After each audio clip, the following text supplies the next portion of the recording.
ராஜாவினுடைய வாழ்க்கையிலே நடந்த ஒரு முக்கியமான சம்பவத்தை நாம் இன்றைக்கு ஆராயப் போகிறோம். දාවිත් රජතුමාගේ ජීවිතයේ සිදු වුණා වූ ඉතා වැදගත් වූ සිදුවීමක් අද දවසේ අපි විමසා බලන්න යනවා. We are going to analyze a very important event that transpired in the life of King David. இப்போ தாவீது ஒரு பெரிய தவறை செய்தான். දැන් දාවිත් රජතුමා ඉතා විශාල වූ වරදක් කරා. இப்படி சொன்னவுடன் எல்லாருக்கும் என்ன ஞாபகத்துக்கு வரும் தெரியுமா? දැන් එහෙම කියපු ගමන් හැමෝගෙම ඔළුවට මොකක්ද දන්නවද එන්නේ? அந்த பத்சேபாள் குளித்துக் கொண்டிருந்ததை பார்த்து அந்த அந்த கதை தான் ஞாபகத்துக்கு வரும். அப்படிதானே? අර බැත්සෙබා නාගෙන හිටපු අන්නේ කතාව තමයි ඔළුවට එන්නේ. இல்லை இல்லை, இன்றைக்கு நான் பேச போகின்ற காரியம் வித்தியாசமானது. இதற்கு பத்சேபாள் சம்பந்தமே இல்லை. නෑ අද දවසේ කතා කරන්න යන මේ සිද්ධියට මේ කතාවට බැත්සෙබා සම්බන්ධම නැහැ. தாவீது வேறொரு பெரிய தவறை செய்தான். දාවිත් රජතුමා වෙන විශාල වූ වරදක් කරා. ஜனங்களை இலக்கம் பார்த்த தவறு. ජනතාව ගණන් කිරීමේ වරද. அந்த தவறை குறித்து இன்றைக்கு நான் பேசவில்லை. ඒ වරද ගැන අද දවසේ අපි කතා කරන්නේ නැහැ. வேறொரு நாள் அதை குறித்து நான் தெளிவாய் உங்களுக்கு விளக்கமாய் பிரசங்கம் செய்கிறேன். ஓகே? ඒ ගැන වෙන දවසක ඉතා පැහැදිලිව විස්තරාත්මකව කතා කරන්න. David committed a big sin. Now when I say that, everybody would think, okay, we know that. He slept with Bathsheba. No. That's not what I'm talking about. I'm talking about another sin that he committed that has nothing to do with Bathsheba. David took a census of the land. Now, why that was a mistake and what made him do that, all that I will preach some other time. Okay? இப்போ அந்த பெரிய தவறை அவன் செய்தவுடன் දැන් ඒ වරද ඔහු කරපු ගමම්ම ஆண்டவர் அவனிடத்திலே கேட்டார், දෙවියන් වහන්සේ ඔහුගෙන් ඇහුවා உனக்கு 3 தண்டனைகள் தருகிறேன், උඹට දඬුවම් 3ක් දෙන්නම්, அதிலே ஒன்றை நீ தெரிந்து கொள் என்று. ඒකෙන් එකක් ඔයා තෝරලා ගන්න. When David committed that mistake, God said, hey David, I will give you 3 choices of punishment. You choose one. ஒன்று 7 வருஷம் பஞ்சம். එකක් ඇවිල්ලා අවුරුදු 7ක් සාගතය. அப்படி இல்லாவிட்டால் 3 மாதம் அந்நியர்கள் உன்னை ஆக்கிரமிப்பார்கள். එහෙම නැති වුණත් එහෙම නැතිනම් මාස 3ක් තිස්සේ ඔබව අන්‍ය ජනතාව වහල්කමේ තබා ගනී. இல்லாவிட்டால் 3 நாள் தேசமெங்கும் கொள்ளை நோய் வரும்.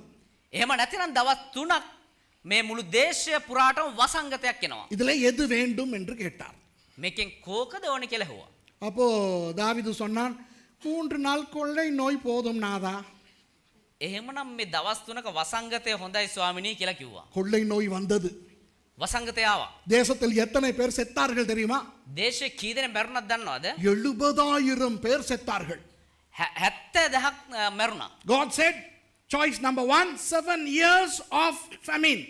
Choice number 2, 3 months of being pursued by enemies, or 3 days of a plague. David said, 3 days plague, Lord. And the plague came and 70,000 people in Israel died.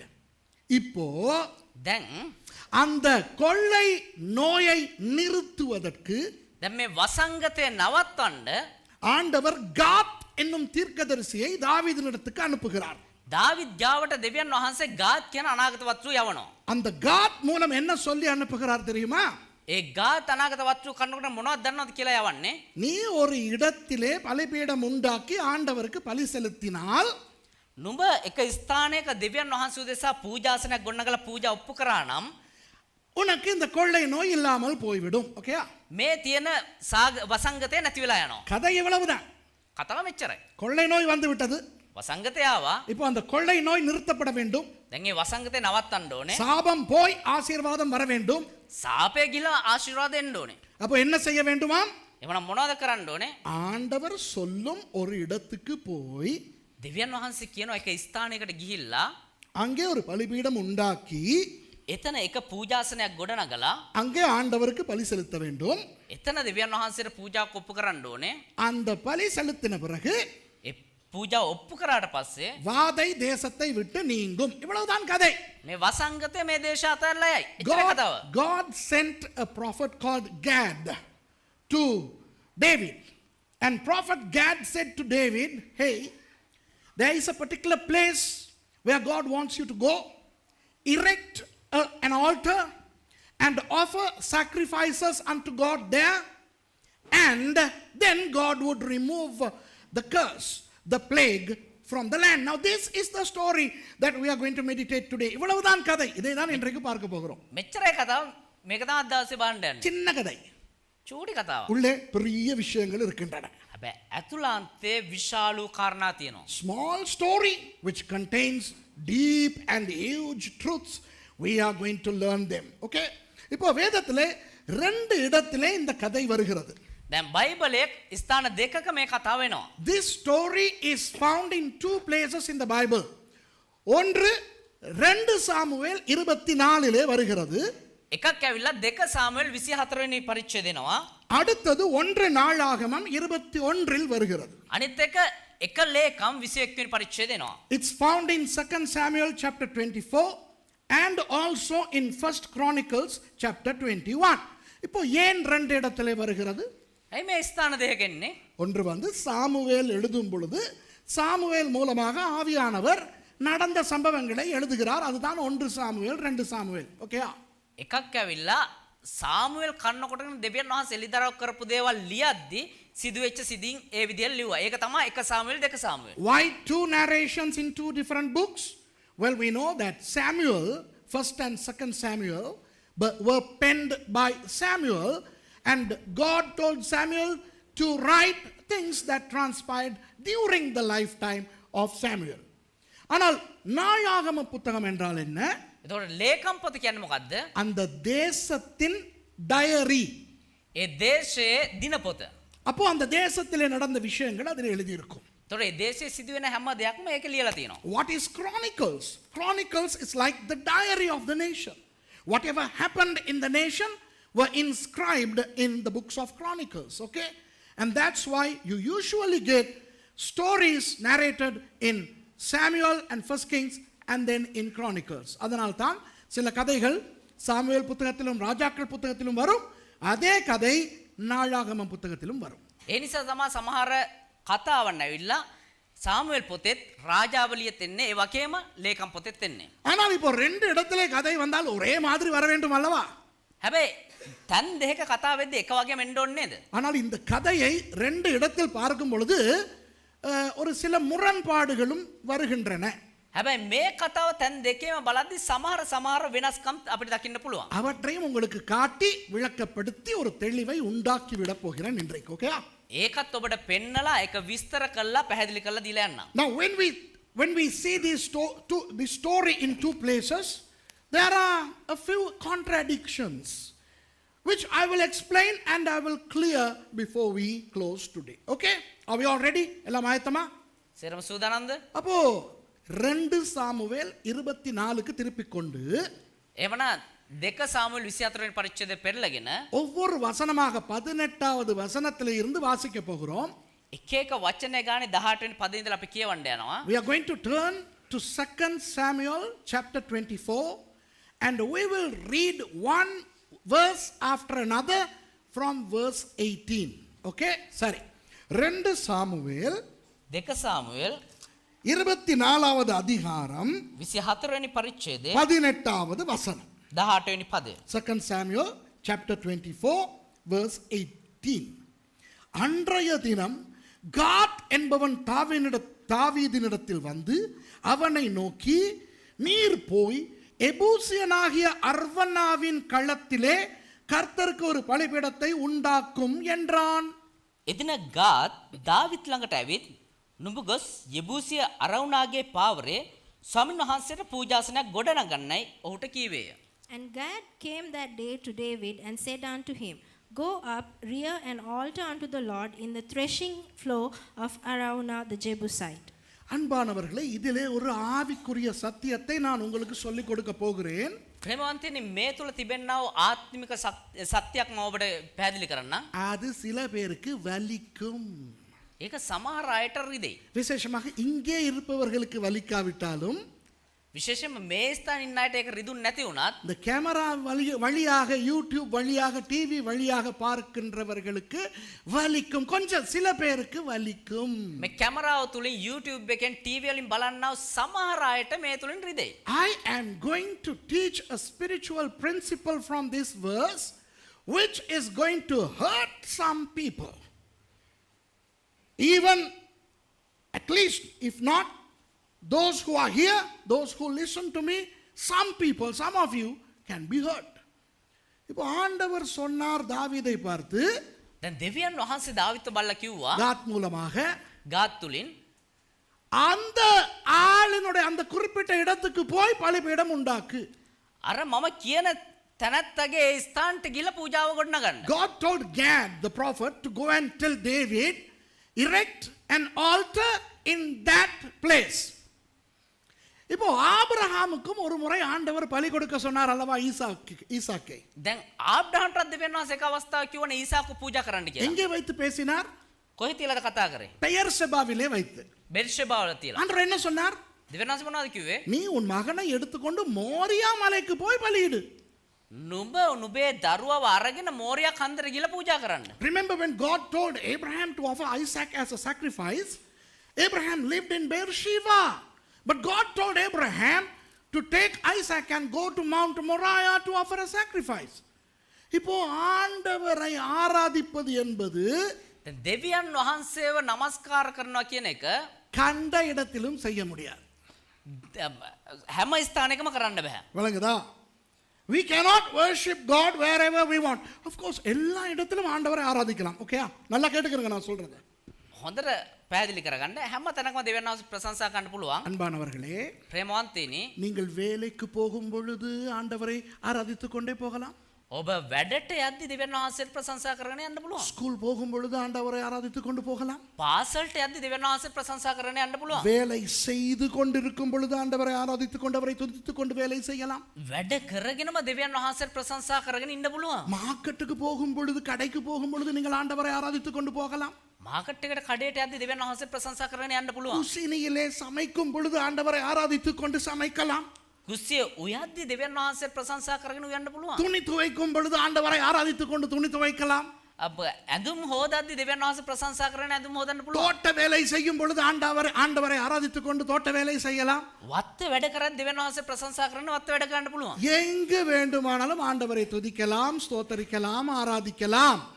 කොහේ වුණත් දෙවියන් වහන්සේ ප්‍රශංසා කරන්න පුළුවන්, ස්තුති කරන්න පුළුවන්, නමස්කාර කරන්න පුළුවන්. ஆனால் பலிபீடம் கட்டும் ஆராதனை இருக்கிறதே, හැබැයි පූජාසනයක් ගොඩනගලා දෙවියන් වහන්සේ නමස්කාර කරනවා නේද? அது எல்லா இடத்திலும் செய்ய முடியாது. ඒක හැමතැනම කරන්න බෑ. You know, you can worship God and you can praise God when you go for work, at work, when you go to school, during school, when you cook, when you do gardening, when you walk, when you go shopping. You know, you can worship and praise God wherever you want, okay? Whenever you want, all the time. எப்போ வேண்டுமானாலும் செய்யலாம். ඕන වෙලාවක දැන් උනත් කරන්න පුළුවන්. But when it comes to building an altar to worship God, it has to be done in a stipulated spot. ஆனால் பலிபீடம் கட்டி ஆராதிப்பது என்பது குறிப்பிட்ட ஒரு இடத்திலே நடக்க வேண்டும். හැබැයි පූජාසනයක් ගොඩනගලා දෙවියන් වහන්සේ නමස්කාර කරනවා කියද්දි ඒක සුදුසු තැනක් කළ යුතුයි. புதிய ஏற்பாட்டு காலத்தில் பலிபீடம் என்றால் என்ன? නව ගිවිසුම් කාලයේ වෙද්දී පූජාසනය කියන්නේ මොකද්ද? இந்த மேடை. මේ වේදිකාව. In the New Testament, what is the altar? The stage of a church. அப்போ ஊருப்பட்ட சபைகள் இருக்கின்றன. එතකොට சபாவான் கூட සභාවන් ගොඩක ஊர்பட்ட சபைகளிலே எல்லா சபைகளிலும் பலிபீடம் உண்டு, அப்படித்தானே? එතකොට හැම ගොඩාක් සභාවල පූජාසනයක් තියෙනවා. ஆனால் அவனவனுக்கு நியமிக்கப்பட்ட பலிபீடத்துக்கு தான் போய் ஆண்டவரை ஆராதிக்க வேண்டும். விளங்குதா? නමුත් ඒ එක් එක්කෙනා දෙවියන් වහන්සේ තමුන්ට නියම කරාවේ පූජාසනයට ගිහිල්ලා තමා දෙවියන් වහන්සේව නමස්කාර කළ There යුතුයි. are so many churches, and in each church you get an altar, and therefore you can find yourself in any church where there is an altar. But you have to go to the specific altar the Holy Spirit stipulates. அவனுக்கென்று ஆண்டவர் எந்த பலிபீடத்தை வைத்திருக்கிறாரோ, எந்த சபையை வைத்திருக்கிறாரோ, அங்கே தான் அவன் ஞாயிற்றுக்கிழமை போக வேண்டும். ඒ කෙනාට දෙවියන් වහන්සේ කොයි පූජාසනය තැබුවේ, කොයි සභාවද තැබුවේ, ඒ ස්ථානෙට තමයි ඉරුදින යන්න ඕනේ. And the Sunday you need to go to the specific stipulated altar. உங்களுக்கென ஒரு சபை வேண்டும். ඔබටම කියලා එක සභාවක් ඕනේ. உங்களுக்கென ஒரு பலிபீடம் வேண்டும். ඔබටම කියලා එක වේදිකාවක් ඕනේ. ஒவ்வொரு ஞாயிற்றுக்கிழமையும் உங்களுக்கென்று அந்த சபைக்கு தான் நீங்கள் போக வேண்டும். හැම ඉරුදිනකම ඔබටම කියා තිබෙන්නව ඒ සභාවට තමයි ඔබ යා යුත්තේ. You need to have a church. You need to have an altar. Every Sunday you need to go to that altar. இப்ப விளங்குதா உங்களுக்கு? விளங்குதா? என்னத்தையோ முழுங்கி இങ്ങനെ இருக்குன மாதிரி உட்கார்ந்து இருக்கீங்க. මොනවදෝ ගිලලා මෙතන ඉන්නා වගේ පේන්නේ. නෑ මෙතන හිර වෙලා වගේ. You all are like you have swallowed something and you have gotten choked here. விளங்குதா உங்களுக்கு நான் சொல்லுவது? தெரியனது ඔබට මං කියන්නේ. இந்த ரகசியம் अनेक கிறிஸ்தவர்களுக்கு தெரியாது.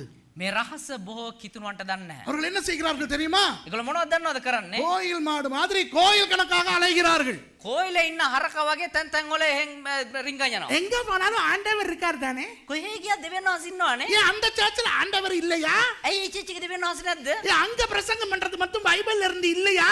ඇයි ඒ දේශනා කරන්නේ බයිබලෙන් නෙවෙයිද? ஆமாடி. ஓ எல்லா ஊரெல்லாம் பலிபீடம் இருக்கு.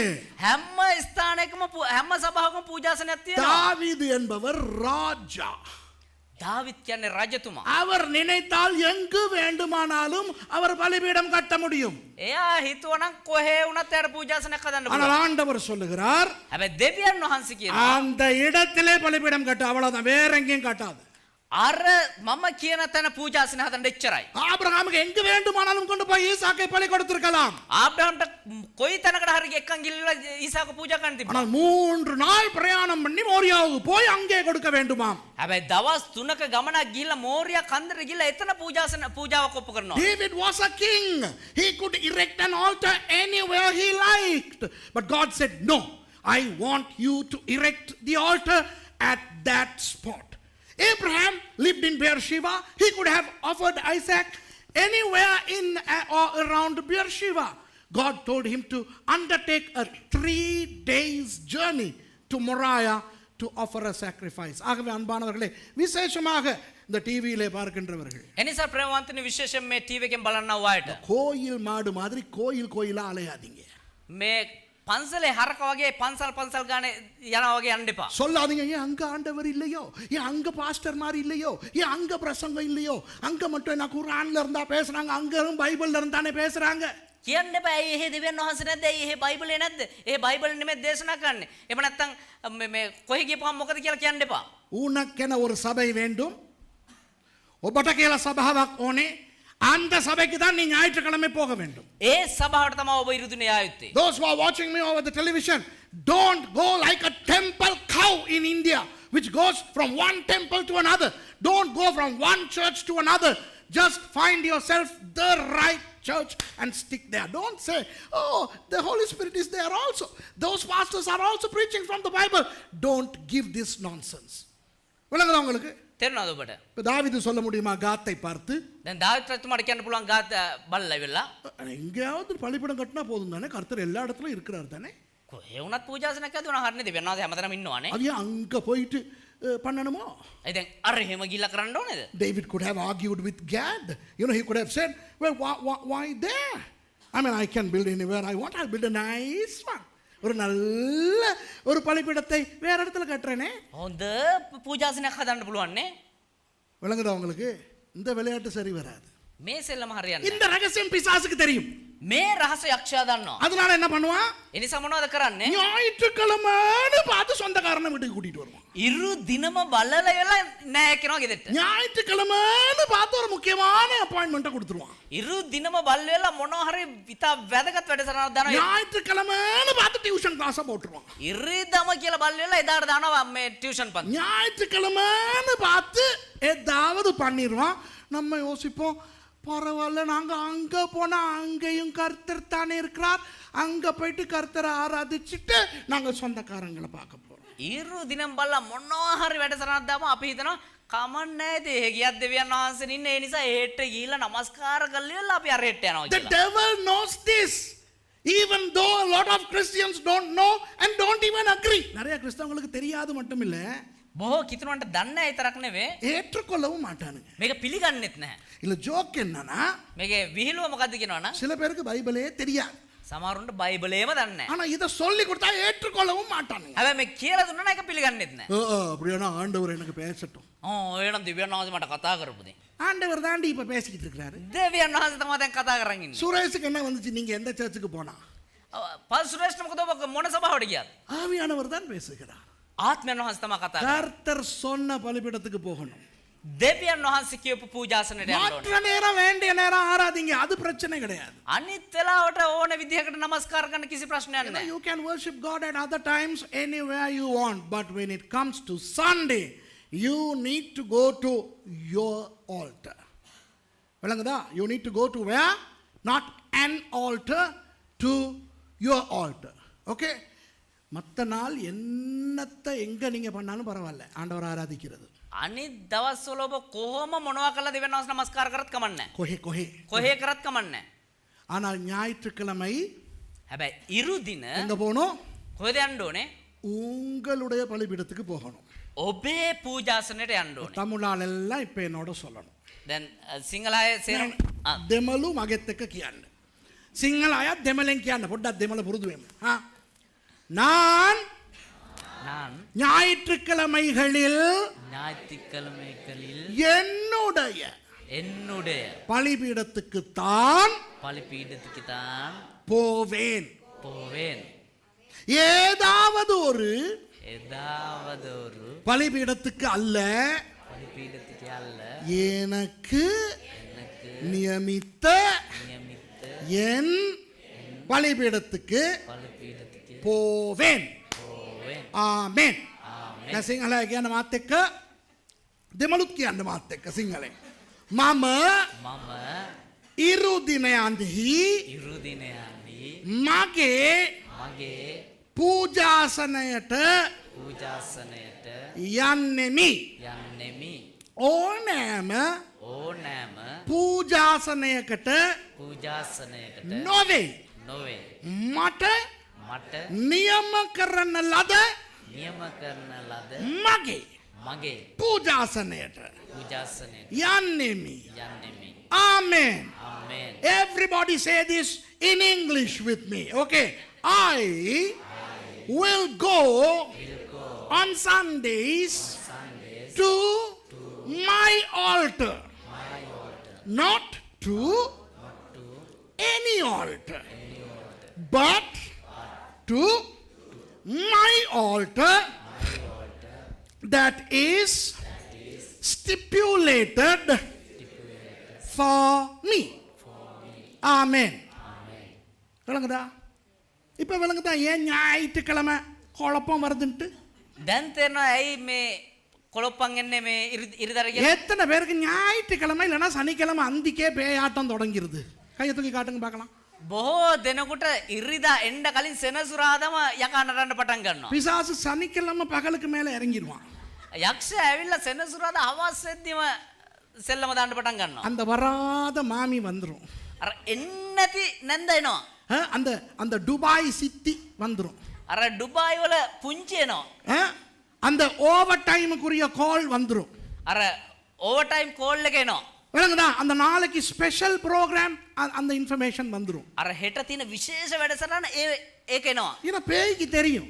ඒ කියන්නේ යක්ෂයාට දන්නවා. தன்னோட இப்ப தாவீதை கொண்டு போய் வேறொரு இடத்துல நிறுத்தினால் දාවිත් රජතුමාව අරන් ගිහලා වෙන තැනක තිබ්බනම් அவன் பலிபீடம் கட்டுவான்.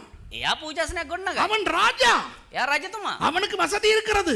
එයාට ඕන තරම් දේවල් තියෙනවා. அவன் எங்கு வேண்டுமானாலும் பலிபீடம் கட்டுவான். එයා කොහේ ගිහලා ඕන තැනක එයාට පූජාසන හදන්න පුළුවන්. ஆனால் ஆண்டவர் பிரியப்படுவாரா? හැබැයි දෙවියන් වහන්සේ ප්‍රිය වේද? ஆண்டவர் என்ன சொன்னார்? දෙවියන් වහන්සේ මොනවද කිව්වේ? அந்த இடத்திலே போய் கட்டு. ඒ කියන තැනට ගිහලා හදන්න. அப்போ பாதி கீழ்ப்படிவு என்றால் என்ன? එතකොට දාවිත් රජතුමාගේ කීකරුකම මොකක්ද? பாதி கீழ்ப்படிவு. දාවිත් රජතුමා එහෙම වුණා නම් වෙන්නේ භාගයක් කීකරු වෙනවා. பாக கீகருකම කියන්නේ මොකද්ද? பாதி கீழ்ப்படிவுனா என்ன தெரியுமா? பாதி භාගයට කීකරු වීම කියන්නේ මොකද්ද? பலிபீடம் கட்டி விட்டேன். පූජාසනයක් ගොඩනගුවා. கீழ்ப்படிஞ்சாச்சு. කීකරු වුණා. ஆனா பாதி கீழ்ப்படியல. හැබැයි භාගයක් කීකරු වුණේ නැහැ. எந்த இடத்திலே கட்ட சொன்னாரோ அங்கே கட்டவில்லை. කොයි ස්ථානයේද හදන්න කිව්වේ ඒ ස්ථානයේ හැදුවේ නැහැ. What is half obedience? Half obedience would be David erecting an altar. He disobeys the other half if he does not erect it at the stipulated spot. Okay? சரி இப்போ கதைக்கு போவோம். இது இல்லை பிரசங்கம், இன்னும் நிறைய விஷயம் இருக்கு. ஓகே, அந்த வசனத்தை திரும்ப வாசிப்போமா? 18வது வசனத்தை අප නැවත 18 වෙනි පදයේ කියවමු. அன்றைய தினம் காத் என்பவன் தாவீதினிடத்தில் வந்து, read verse 18 again, okay? அவனை நோக்கி, நீர் போய் எபூசியனாகிய அர்வனாவின் களத்திலே கர்த்தருக்கு ஒரு பலிபீடத்தை உண்டாக்கும் என்றான். එදින ගාත් දාවිද් ළඟට ඇවිත් නුඹ ගොස් යෙබූසිය අරවුනාගේ පාවරේ ස්වාමීන් වහන්සේට පූජාසනයක් ගොඩනගන්නයි ඔහුට කීවේය. And Gad came that day to David and said unto him, Go up, rear an altar unto the Lord in the threshing floor of Araunah the Jebusite. அர்வனா என்ற அந்த ஆள் අරවුනා කියනා ඔය පුද්ගලයා ஒரு எபூசியன் என்று வேதம் சொல்லுகிறது. යෙබූසිවරයෙක් කියලා බයිබලයේ කියනවා. Araunah is a Jebusite, the Bible says. He was not an Israelite. அவன் இஸ்ரவேலன் அல்ல. එයා ඊශ්‍රායල් කෙනෙක් නෙවෙයි. அவன் யூதன் அல்ல. එයා යුදෙව්වෙක් නෙවෙයි. அவன் ஒரு அந்நிய ஜாதியான். ඇවිලා අන්‍ය ජාතික කෙනෙක්. அந்த எபூசியர்கள் யார் என்றால், මේ යෙබූසිවරු කියන්නේ කවුද කියනවා නම් அவர்கள் ஏத்தியர்கள் என்று சொல்லப்படும் ஒரு கானானிய வம்சத்தை சேர்ந்தவர்கள். ඕන්න ඇවිල්ලා ඒත්‍යවරු කියනවා කානානි වංශයේ ඉඳලා ආපු කට්ටිය. The Jebusites belonged to Hittites, a group of Canaanites who lived in that land. Okay? Abraham சாராளை அடக்கம் பண்ண ආබ්‍රහම් සාරාව තැන්පත් කළ அவர் மக்பெலாவினுடைய குகையை ஏத்தியர்களிடமிருந்து வாங்கினார். உங்களுக்கு ஞாபகம் இருக்கலாம். මක්පෙලාගේ ඉඩම කියන එක එයා මිලදී ගත්තා. ඔබට මතක ඇති. When Abraham wanted to bury Sarah, his wife, he purchased a cave called the Machpelah cave from the hands of the Hittites. They are the same people. இதே ஏத்தியர்களின் ஒரு பகுதி தான் எபூசியர்கள். ඒ ඒත්‍යවරුන්ගේ එක කොටසක් තමයි මේ යෙබූසිවරු. இந்த எபூசியர்களில் ஒருவன் இருந்தான். මේ යෙබූසිවරු අතර එක්කෙනෙක් හිටියා. அவனுடைய பெயர் என்னவென்று இதிலே வாசிக்கிறோம். එයාගේ නම මොකක්ද කියලාද අපි කියුවේ? எல்லாரும் சொல்லுங்க. அர்வனா. தமிழ்ல சொல்லுங்க. அர்வனா. சிங்களம் කියන්න අර්වන. අර්වනද සිංහලෙන් තියෙන්නේ? අරවුනා. හිරවුනා නෙවෙයි, අරවුනා. Okay? In English, his name, the man who owned the land, is called what? Araunah. இப்போ දැන් ஒன்று நாளாகமத்துக்கு கொஞ்சம் ஓடி එක ලේකම් පොතට පොඩ්ඩක් ගිහිල්ලා 21வது அதிகாரத்தின் 18வது வசனத்தை வாசித்தால் 21 වෙනි පරිච්ඡේදයේ 18 වෙනි පදේ කියවනම් அங்கே வேறொரு பெயர் வருகிறது. එතන වෙන නමක් එනවා. இதே கதை, இதே சம்பவம். මේ කතාවම මේ සිද්ධියම When we jump to 1 Chronicles chapter 21, and if you read verse 18, the name of the man is different. அப்பொழுது எபூசியனாகிய ஒர்னானின் களத்திலே கர்த்தருக்கு ஒரு பலிபீடத்தை உண்டாக்கும்படி தாவீது அங்கே போக வேண்டும் என்று தாவீதுக்கு சொல் என்று கர்த்தருடைய தூதன் காத்துக்கு கட்டளையிட்டான்.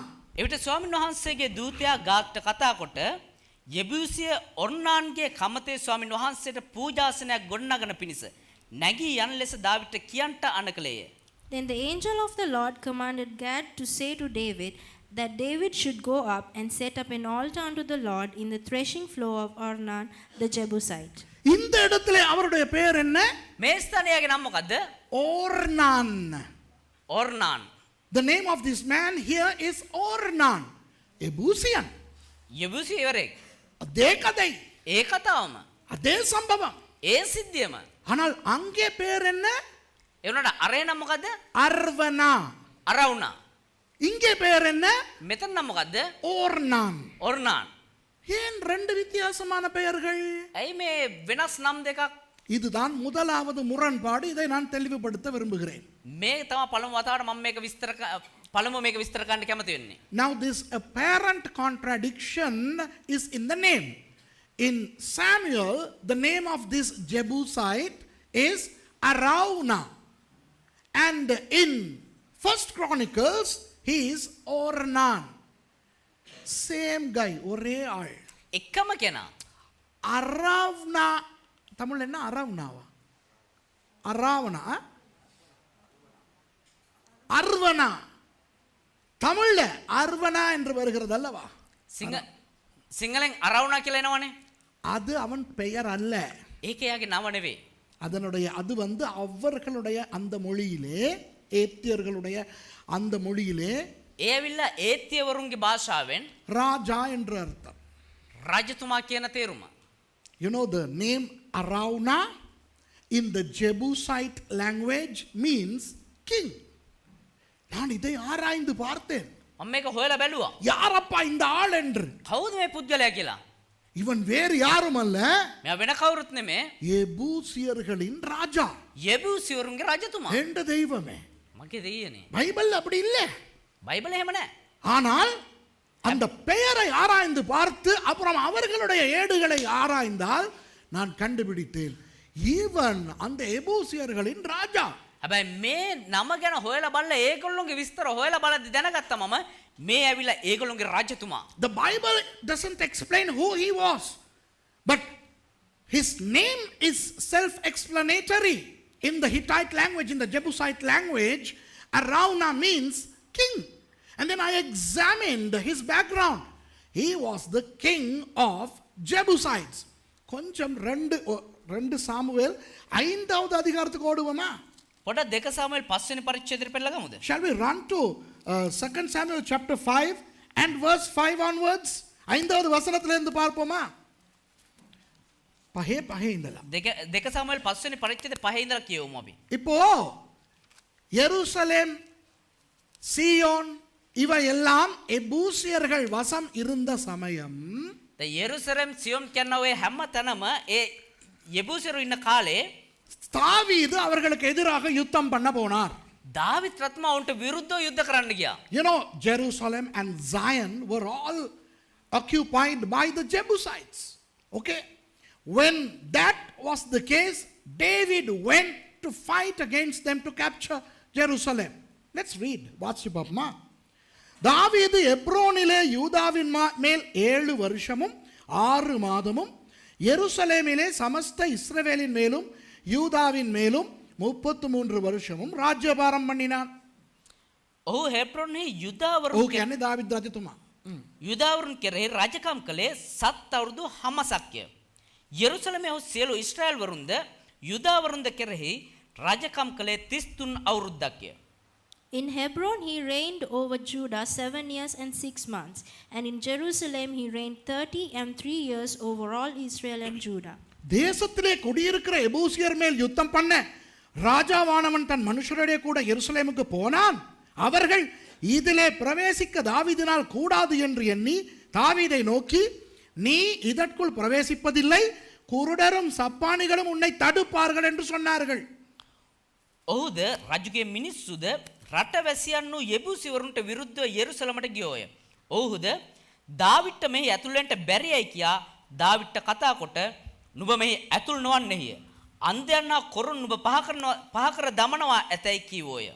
And the king and his men went to Jerusalem unto the Jebusites, the inhabitants of the land, which spake unto David, saying, Except thou take away the blind and the lame, thou shalt not come in hither, thinking David cannot come in hither. அடுத்த வசனம் 7வது வசனம். ஆனாலும் தாவீது சீயோன் கோட்டையை பிடித்தான், அது தாவீதின் நகரமா ஆயிற்று. 7 වෙනි පදය. නමුත් දාවිත් සියොන් බලකොටුව අල්ලා ගත්තෝය. ඒ දාවිත්ගේ නුවර විය. Nevertheless, David took the stronghold of Zion, the same is the city of David. Hello, நல்லா இந்த கதையை கேளுங்க. හොඳට මේ කතාව අහගන්න. யோசுவாவும் இஸ்ரவேலர்களும் வாக்குத்தத்தம் பண்ணப்பட்ட தேசத்துக்குள் வந்தபோது යොෂුවත් ඒ ඉස්රායල් ජනතාවත් පොරොන්දු දේශයට ඇතුළු වුණාට පස්සේ அவர்கள் அந்த முழு தேசத்தையும் பிடித்தார்கள். ඔවුන් මුළු දේශයම අල්ලගත්තා. ஆனால் எருசலேமையும் சீயோனையும் பிடிக்கவில்லை. හැබැයි යෙරුසලමත් සියොනුත් අල්ලගන්න බැරි වුණා. When the people of Israel entered the land, the promised land under the leadership of Joshua, they captured almost the whole land but Jerusalem and Zion. தாவீது தான் எருசலேமையும் சீயோனையும் பிடித்தார். දාවිත් රත්තුමාත් තමයි යෙරුසලමත් සියොනුත් අල්ලගත්තා. எருசலேமும் சீயோனும் பக்கத்து பக்கத்துல இருக்கின்றன, ஒரே இடம். යෙරුසලමත් සියොන් කියන්නේ එක ළඟ ළඟ තිබෙන්නව නගරයක්. It was David who conquered Jerusalem and Zion. Both are next to each other. Okay? இப்போ தாவீது அதற்கு எதிராக யுத்தம் பண்ண வந்த பொழுது என்ன நடந்ததா? දැන් දාවිත් රජතුමා ඒකට විරුද්ධව යුද්ධ කරන්න ආවට පස්සේ මොකද සිද්ධ වුනේ? அங்குள்ளவர்கள் என்ன சொன்னார்களாம்? හිටපයි මොනවද කිව්වේ? செய்தி அனுப்பினார்கள் ராஜாவுக்கு, தாவீதுக்கு. රජතුමාට පණිවිඩය ඇව්වලු. ஓய், நீ எங்களை அடிக்க வர நினைக்காதே. ඔයි අපිට විතරක් ගහන්න එන්න එපා උඹ. எங்களுடைய குருடரும் சப்பானிகளுமே உங்களை அடித்து துரத்தி விடுவார்கள். අපේ අන්ධයත් කුරුත් උඹට ගහලා එලවලා දායි. அப்போ எவ்வளவு திமிர் பாருங்கள். කොච්චර උඩංකමක්ද බලන්න. அப்படி சொல்லி அனுப்புன ஆள் யார் தெரியுமா? එහෙම කියලා යවපු පුද්ගලයා කවුද දන්නවද? அர்வனா. අරවුනා. அவர் தான் சொல்லி அனுப்பினார். එයා තමයි මෙහෙම කියලා. அவர் தான் தாவீதோட கேம் கேட்டவர். එයා තමයි දාවිත් රජතුමත් එක්ක වලිය என் நாட்டை நீ பிடிக்க வருவதா? மகே ராட்டம் பல்லாண்டேனவாது. என் நாட்டு குருடர்களும் என் நாட்டு சப்பானிகளும் உன்னை அடித்து துரத்துவார்கள் என்று வீம்பு பேசினவர் இந்த அரவுனா. මගේ රටේ කොරු සහ අන්ධ ඇවිල්ලා උඹට ගහලා පන්නයි කියලා මෙහෙම උඩංකමෙන් කතා කරේ මේ අරවුනා තමයි. When David tried to capture Jerusalem and Zion, the king and his people sent a message to David. What was the message? Hey, don't try to conquer us. If you try to war against us, our lame and the blind will chase you off. Who said so? The king, Arauna. He was the guy. The same guy. புரியுதா இதே ஆள். දැන් තේරෙනවද? එකම කෙනා. தாவீது என்ன செய்தார்? දාවිත් මොනවද කරේ? பிடித்தார். අල්ලගත්තා. பிடித்த பிறகு என்ன செய்திருக்க வேண்டும்? අල්ලගත්තට පස්සේ මොනවද කරන්න ඕනේ? அந்த ராஜாவை ඒ රජතුමාව வெட்டி கொன்றிருக்க வேண்டும், அப்படிதானே? කපලා මරලා දාන්න ඕනේ. එහෙම නේද? இல்லை. එහෙම කරේ නෑ. தாவீது ஒரு நல்ல மனுஷன். දාවිත් රජතුමා හොඳ යහපත් මිනිහෙක්. எருசலேமையும் சீயோனையும் தாவீது பிடித்த பிறகு என்ன செய்தார்? යෙරුසලමත් ඒ සියොන් නගරයත් අල්ලගත්තට පස්සේ දාවිත් මොනවද කරේ? அந்த எபியூசியர்களுக்கு சொன்னார், ඒ යෙබූසිවරුන්ට කිව්වා உங்களை நாங்கள் துரத்த மாட்டோம், උඹලව මං එලවන්නෙත් නෑ. உங்களை கொல்லவும் மாட்டோம், උඹලව මරන්නෙත් නෑ. உங்களை அடிமைப்படுத்தவும் மாட்டோம். උඹලව යටත් කරගන්නෙත් නෑ. நீங்கள் நிம்மதியாக வாழலாம். උඹලට නිදහසේ ජීවත් වෙන්න පුළුවන්. அந்த ஜனங்களுக்கு எப்படி இருந்திருக்கும்? ඒ මිනිස්සුන්ට කොහොම තියෙන්නද? அட, இப்படி ஒரு ராஜாவா? අඩි මේ වගේ රජ කෙනෙක්ද? அதாவது எங்களை அடித்து கைப்பற்றின பிறகு කියන්නේ අපිව ගහලා යටත් කරගත්තට පස්සේ பொதுவாக உலகத்திலே நடக்கிற வழக்கத்தின்படி සාමාන්‍ය විදියට ලෝකයේ සිද්ධ වෙන ක්‍රමය අනුව ஒன்று எங்களை எல்லாம் அழித்திருக்க வேண்டும், එක්ක අපි සේරම මරලා විනාශ කරලා දාන්න ඕනේ. இல்லாவிட்டால் எங்களை தேசத்திலிருந்து துரத்தி இருக்க வேண்டும், එහෙම නැත්නම් අපේ දේශයෙන් ඉඳලා අපි එලවලා දාන්න ඕනේ. இல்லாவிட்டால் எங்களை அடிமைப்படுத்தி இருக்க வேண்டும். එහෙම නැත්නම් අපි යටත් කරගන්න ඕනේ. ஆனால் இந்த ராஜா ඒ වුණාට මේ රජතුමා எங்களை பிடித்த பிறகு අපි යටත් කරගත්තට පස්සේ நீங்கள் நிம்மதியாக வாழுங்கள் என்று சொல்லுகிறாரே என்று උඹලා නිදහස් ජීවත් වෙයල්ලා කියනවනේ කියලා. இந்த எபூசியர்களுக்கு தாவீதின் மேல் பயங்கர ஒரு அன்பு வந்தது. මේ යෙබූසිවරුන්ට දාවිත් රජතුමා කෙරේ විශාල වූ ප්‍රේමයක් ඇති වුණා. According to the ancient custom, if a king conquers another nation, he would either annihilate the people, mass annihilation, or he would expel the people from the land, or he would make those people slaves and servants to themselves. Okay? But David did neither. David said, you people can live with us as free as you want. You can live happily. And those people were shocked, including the king Arauna. They thought, my goodness, we fell to this king, so he's going to kill us. Or he's going to expel us, or he's going to make us slaves. But when David did not do any of these things, the Jebusites began to love David. இப்போ விளங்குதா? දැන් තේරුණාද? இப்போ දැන් ரொம்ப காலத்துக்கு பிறகு බොහෝ කාලයකට පස්සේ நான் சொன்ன அந்த சம்பவம் நடக்கிறது. அவன் ஜனங்களை எண்ணி பார்த்த சம்பவம் நடக்கிறது. මම කිව්වා අර සිද්ධිය සිද්ධ අර මිනිස්සුන්ගේ සංගණනය. After a long time, okay, David takes a census and God is angered and God sends the plague. ஆண்டவர் கோபம் கொண்டு ஒரு கொடிய ஒரு வியாதியை அனுப்புகிறார், கொள்ளை நோயை அனுப்புகிறார். දෙවියන් වහන්සේ කෝප වෙලා එක වසංගතයක් එවනවා දැන්. இப்போ ஆண்டவர் காத் மூலம் என்ன சொல்லுகிறார் தெரியுமா? දැන් දෙවියන් වහන්සේ ගාත් කරනකොටගෙන මොනවද කියන්නේ දන්නවද? தாவீது அந்த அர்வனா ராஜா இருக்கிறானே, අර අරවුනා රජතුමා ඉන්නවනේ. அவனுக்கு சொந்தமான நிறைய, ஒரு ராஜா என்றால் அவனுக்கு எத்தனை நிலங்கள் இருக்கும்?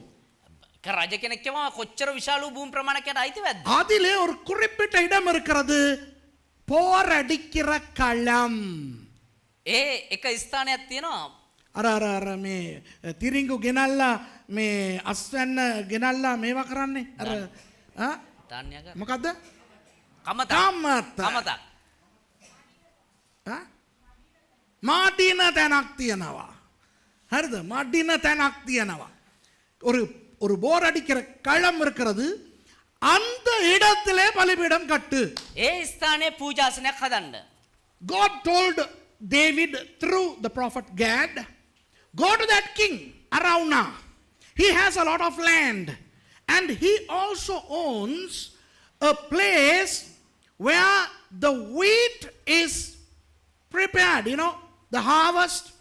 Okay, I want you to erect an altar there. Okay, அப்போ இந்த அரவ்னா என்றால் ராஜா அல்லவா? දැන් මේ අරවුනා කියන්නේ එක රජ කෙනෙක්නේ. அந்த ராஜாவினுடைய பெயர் தான் ஓர்னான். இப்ப விளங்குதா? ඒ රජතුමාගේ නම තමයි ඔර්නා. Araunah means king in the Jebusite language. The name of that king is Ornan. So both Samuel and Chronicles are correct. Samuel புத்தகமும் நாளாகமம் புத்தகமும் ரெண்டுமே சரி. එතකොට சாமுவேல் පොතත් ලේකම් පොතත් දෙකම හරි. விளங்குதா? ஒன்று சொல்லுகிறது அந்த ராஜா என்று, එක තැනක් කියනවා ඒ රජතුමා කියලා. அடுத்ததுல அவனுடைய பெயர் சொல்லப்பட்டிருக்கிறது. இப்ப ரெண்டும் ஒரு ஆள் தான். புரிஞ்சிருச்சா? අනිත් තැන එයාගේ නම කියලා සඳහන් වෙනවා. කියන්නේ දෙකම එකයි. Samuel says to that king and then Chronicles says Ornan, his name, same person. Okay, so no contradictions, முரண்பாடு கிடையாது. කිසිම වෙනසක් නැහැ. இப்போ ஆண்டவர் என்ன சொன்னார் தாவீதுக்கு? දැන් දෙවියන් වහන්සේ දාවිට මොනවද කිව්වේ? அந்த ஆளினுடைய போரடிக்கிற களத்தை போய் அந்த இடத்தில் பலிபீடம் கட்டு. දැන් ඒ පුද්ගලයාගේ ඒ ධාන්‍ය මඩින ස්ථානට ගිහලා එතන පූජාසනයක් හදන්න. God told David to go to that particular place and build an altar. இப்போ இத பார்த்துட்டு சும்மா இருப்பேனா? දැන් මේක බලාගෙන නිකන් ඉදීද? ඇයි? ஏன் ஊரா விட்ட இடத்துல போயிட்டு ஒரு இடத்துல போயிட்டு பலி கொடுக்கணும்? ஏன் அந்த இடம் என்ன ஆராய்வனா இல்லையா? யோசிங்க பாப்பா. நானே ஒரு ரெண்டு வேலையே ஆராயிறது தான். ඇයි මේ කොහෙද කියලා පූජාසනයක් හදන්නේ නිකන් හොයලා බලන්නේ නැති වේද? நான் பைபிள் வாசிச்சா ஒரு வசனத்தை தாண்டி ரெண்டாவது வசனத்துக்கு போக மாட்டேன், அதை ஆராய்ச்சி பண்ணாம. දැන් පාස්ටර් ඇවිල්ලා එක බයිබල් එක වචනයක් කියවුවනම් ඒක හොඳට විමසලා බලලා හොයලා බලන්න නැතුව දෙවෙනි වචනෙට යන්නේ නැහැ. You know, as a habit of a Bible scientist, I go to one verse and before I examine that verse, I don't go to verse number 2, right? So I wanted an answer. Why would God send David to that particular place? What is that place? அது என்ன இடம்? මොකක්ද එතන? Hello, அந்த இடத்தில் தான் Abraham ஈசாக்கை பலி கொடுக்க போனார். அதே மோரியா மலை. ඒ තැන තමා ආබ්‍රහම් ඇවිල්ලා ඊසාකව පූජා කරන්නට ගෙනිච්චා ඔය ස්ථානේ. ඒ මොරියා කන්දමයි. That was the exact spot where Abraham went to offer Isaac as a sacrifice. அந்த இடத்தில் தான் மெல்கிசேதேக்கு வம்சம் ஆண்டவருக்கு பலி கொடுத்து கொண்டிருந்தது. ඒ ස්ථානේ තමා මෙල්කිසෙදෙක්ගේ වංශය දෙවියන් වහන්සේට පූජා ඔප්පු කරන් හිටියේ. That's the same spot where the people of Melchizedek during the time of Abraham offered sacrifices unto God. அந்த இடத்தில் தான் ඒ ස්ථානයේ තමා சாலமோனுடைய தேவாலயம் கட்டப்பட்டது. සාලමොන්ගේ දේවාලය ගොඩ නැගුවේ. That was the spot where Solomon built the temple. அந்த இடத்தில் தான் கடைசி தேவாலயமும் கட்டப்பட போகிறது. ඒ ස්ථානයේම තමා අවසානයේ දේව මාලිගාවත් ගොඩනගන්නේ. That is the spot where the third temple is going to be built. இப்போ எந்த இடத்தை பார்க்கிறோம் தெரியுமா? நீங்க சும்மா பைபிளை வாசிச்சா எவண்டையோ காணியில ஏதோ ஒரு இடத்துல கட்ட சொன்னாருன்னு போய்கிட்டே இருப்பீங்க. දැන් අපි බයිබලයේ බැලුවා නම් ඔය කාගේදෝ තැනක කාගේදෝ ඉඩමක ඔය පූජාසනයක් ගොඩනගන්න හැදුවා කියලා ඔහෙ යනවා අපි කියනවා. அந்த இடத்தின் முக்கியத்துவம் தாவீதுக்கு தெரியாது. ඒ ස්ථානයේ වැදගත්කම දාවිත් රජතුමාට දන්නේ නැහැ. ஆண்டவருக்கு தெரியுமா தெரியாதா? හැබැයි දෙවියන් වහන්සේට දන්නවද නැද්ද? அதனால் தான் ஆண்டவர் தாவீதுக்கு சொல்லுகிறார் அந்த இடத்தில் போய் பலிபீடம் கட்டு. ඒ නිසා තමා දෙවියන් වහන්සේ දාවිත්ට කියන්නේ ඒ ස්ථානට ගිහලා පූජාසනය හදන්න. David didn't know the significance of that place, but God knew. That's why God told David to go to that spot. அன்பானவர்களே, ප්‍රේමවන්තිනි, உங்களை ஆண்டவர் ஒரு குறிப்பிட்ட சபைக்கு ஏன் அனுப்புகிறார்? දෙවියන් වහන්සේ ඇයි ඔබ නියමිතව එක සභාවකට යවන්නේ? குறிப்பிட்ட ஒரு பாஸ்டருக்கு கீழே இருங்கள் என்று ஏன் உங்களை அனுப்புகிறார்? නියමිත වූ එක දේවදාසයෙක්ගේ යටතේ ඔබ ඉන්න කියලා ඇයි දෙවියන් වහන්සේ නියම කරන්නේ? இது உங்களுக்கு தெரியாது, මේක ඔබට දන්නේ නැහැ. ஆனால் ஆண்டவருக்கு தெரியும். හැබැයි දෙවියන් වහන්සේට දන්නවා. அவருடைய தீர்மானத்துக்கு நாம் நம்மை அடக்கிக் கொண்டால் උන්වහන්සේගේ ඒ නියමයට මම යටත් වුණා නම් ஆண்டவர் நம்மை ஆசீர்வதிப்பார். දෙවියන් වහන්සේ අපි ආශිර්වාද කරනවා. We may not know why God is sending us to a particular church to be under a particular pastor, but God knows if we obey, great things will happen. தாவீதுக்கு தெரியுமா இங்க தான் தேவாலயம் வர போகுதுன்னு? දාවිත් රජතුමා දන්නවා මෙතන තමයි දේව මාලිගාව වෙන්න යන්නේ කියලා. 1000 வருட அரசாட்சி நடக்கும் அல்லவா இந்த உலகத்திலே? අවුරුදු 10ක රාජ්‍ය පාලනය සිද්ධ වෙනව නේද මේ ලෝකේ? இயேசு அந்த இடத்திலே இருந்து தான் 1000 வருடத்தை ஆள போகிறார் தெரியுமா? යේසුස් ක්‍රිස්තුස් වහන්සේ ස්ථාන ඉඳලා තමයි පාලනය ගෙන යන්න යන්නේ. தாவீதுக்கு தெரியுமா அது? දාවිත් රජතුමා දන්නවද ඒක? தெரியாது. දන්නේ. ஆனால் தனக்கு தெரியாமலே ஒரு பெரிய ஆசீர்வாதத்தை அனுபவிக்கிறான் தாவீது. හැබැයි තමුන් දන්නේම නැතුව ඊට විශාල ආශිර්වාදයක් අත්දකිනවා දාවිත් රජතුමා. You know the millennium where Jesus is going to rule the earth for 1000 years? He is going to do that from that very spot. Did David know that? No. So obedience will do great things. கீழ்ப்படிவு பெரிய காரியங்களை உண்டு பண்ணும். ඒ වුණාට ඒ කීකරුකම ඊට විශාල දෙයක් ගෙනාව දාවිත්. தாவீது நம்மள மாதிரி இருந்திருந்தா அல்லது நான் தாவீதா இருந்திருந்தா? දාවිත් රජතුමාත් අපි වගේ හිටියන. එහෙම නැත්නම් දේවදාසයා දාවිත් වගේ හිටියන. சுரேஷுக்கு காத் வந்து சொல்லுகிறார். පාසුරේෂ්ට ගාත් ඇවිල්ලා කියනවා. சுரேஷ், நீ அர்வனாவின் களத்துக்கு போய் அங்கே பலிபீடம் கட்டு. சுரேஷ், உங்க தாவீதே கமතර ගිල්ලා එතන පූජාසනයක් හදපන්. வேண்டாம் நாதா, ஏன் அங்கே இன்னொருவன் காணிக்கு போக வேண்டும்? නෑ ස්වාමිනේ, ඇයි මම තව එක්කෙනෙක් ගෙඩමට යන්න ඕනේ? என் சொந்த காணி இருக்கிறது அல்லவா? මටම කියලා ඉඩමක් තියෙනවානේ. இங்கே ஒரு புல்டோசரை கொண்டு வந்து ஒரு இடத்தை நான் தட்டையாக்கி அந்த இடத்திலே கட்டுகிறேனே. මෙහෙට මම එක බුල්ඩෝසරයක් ගෙනල්ලා වෙලා එතන හොඳට ඉඩම හදලා වෙලා මම මේ පූජාසනයක් හදන්නම්. சொல்லி இருப்பேன். එහෙම කියලා දෙයි. You know, if I was the guy, if Prophet Gad came and told me, Suresh, go to Arauna and in his place you build an altar, I would have told, why would I have to bother going and talking to the Hittite king? I have a good land, I can bulldoze a small section and erect a beautiful altar. இதனால தான் நம்ம எல்லாம் நாசமா போறோம். මේ නිසා තමයි අපි විනාශ වෙලා යන්නේ. முழுக்க கீழ்ப்படிறது இல்ல. සම්පූර්ණයෙන් කීකරු වෙන්නේ. அரகுற கீழ்ப்படிவு. භාගයක් කීකරු. That's why we struggle. We don't obey 100%. எங்க ஊழியம் செஞ்சா என்ன? කොහේ සේවය කරපුවා මොකද? எந்த சர்ச்சுக்கு போனா என்ன? මොන සභාවට ගිහපුවා මොකද? எந்த பைபிள் ஸ்கூலுக்கு போனா தான் என்ன? මොන බයිබල් විද්‍යාලයට ගිහපුවා මොකද? பெல்லுடுக்கு தான் போணுமா? ඇයි බෙල්ලුඩ්මද යන්න ඕනේ? ஏன் வேற பைபிள் ஸ்கூல் இல்லையோ? ඇයි වෙන තැන්වල බයිබල් විද්‍යාල නැද්ද? சுரேஷ் ராமச்சந்திரன் தான் பாஸ்டரோ, வேற மத்தவங்க எல்லாம் பாஸ்டர் இல்லையோ? ඇයි සුරේෂ් රාමචන්ද්‍රන්ද පාස්ටර් ඇයි වෙන අනික් කට්ටිය පාස්ටර්ස්ලා නෙමෙයිද? விளங்குதா? තේරෙනවද? ஆண்டவர் உங்களுக்கு ஒன்றை நியமித்தால் දෙවියන් වහන්සේ ඔබට කියලා දෙයක් නියම කරා නම් முழுக்க கீழ்ப்படியுங்கள். සම්පූර්ණයෙන් කීකරු වෙන්න. அவருக்கு தான் தெரியும் என்ன ரகசியங்களை அவர் வைத்திருக்கிறார் என்று. උන්වහන්සේට තමයි දන්නේ මොන රහස් උන්වහන්සේ තියන් ඉන්නවද If කියලා. God tells you something, obey 100% because only God knows what mighty things he has. Okay? சரி, இப்போ பாருங்க அடுத்த சம்பவத்தை பாருங்க. ඊළඟ සිදුවීම් බලන්න. 19வது வசனம் 2 சாமுவேல் 24:19. 2 சாமுவேல் 24:19 වෙනි පදය. So let's read 2 Samuel 24:19. காத்துடைய வார்த்தையின்படியே தாவீது கர்த்தர் கற்பித்த பிரகாரமாய் போனான். දාවිත් ස්වාමීන් වහන්සේ අනක ලෙස ගාත් කී හැටියට නැගී ගියේය. And David, according to the saying of Gad, went up as the Lord commanded. அர்வனா ஏறிட்டு பார்த்து ராஜாவும் அவனுடைய ஊழியக்காரரும் தன்னிடத்தில் வருகிறதை கண்டு அர்வனா எதிர்கொண்டு போய் தரை மட்டும் குனிந்து ராஜாவை வணங்கினான். අරවුණා බැලුව විට රජුද ඔහුගේ සේවකයන්ද තමා වෙතට එනවා දැක පිටතට ඇවිත් මුහුණින් බිමට නැමී රජුට වැඳ. And Araunah looked and saw the king and his servants coming toward him. And Araunah went out and bowed himself before the king on his face upon the ground. இப்ப பாருங்க, நான் ஏற்கனவே உங்களுக்கு கதையை சொல்லிவிட்டேன் தானே. දැන් බලන්න අපි කතාව කලින්ම කියලා ඉවරනේ. அர்வனா ஏத்தியர்களுடைய ராஜாவாக இருந்தாலும் අරවුණා ඇවිල්ලා ඒත්‍යවරුන්ගේ රජතුමා විදිහට හිටියා. இப்போ அவர் கைப்பற்றப்பட்டு விட்டார் அல்லவா? දැන් එයා යටත් වෙච්ච කෙනෙක්නේ. ஆனால் அவரை தாவீது கொல்லவில்லையே, එයා දාවිත් රජතුමා එයාව මැරුවේ නැහනේ. அடிமைப்படுத்தவில்லையே.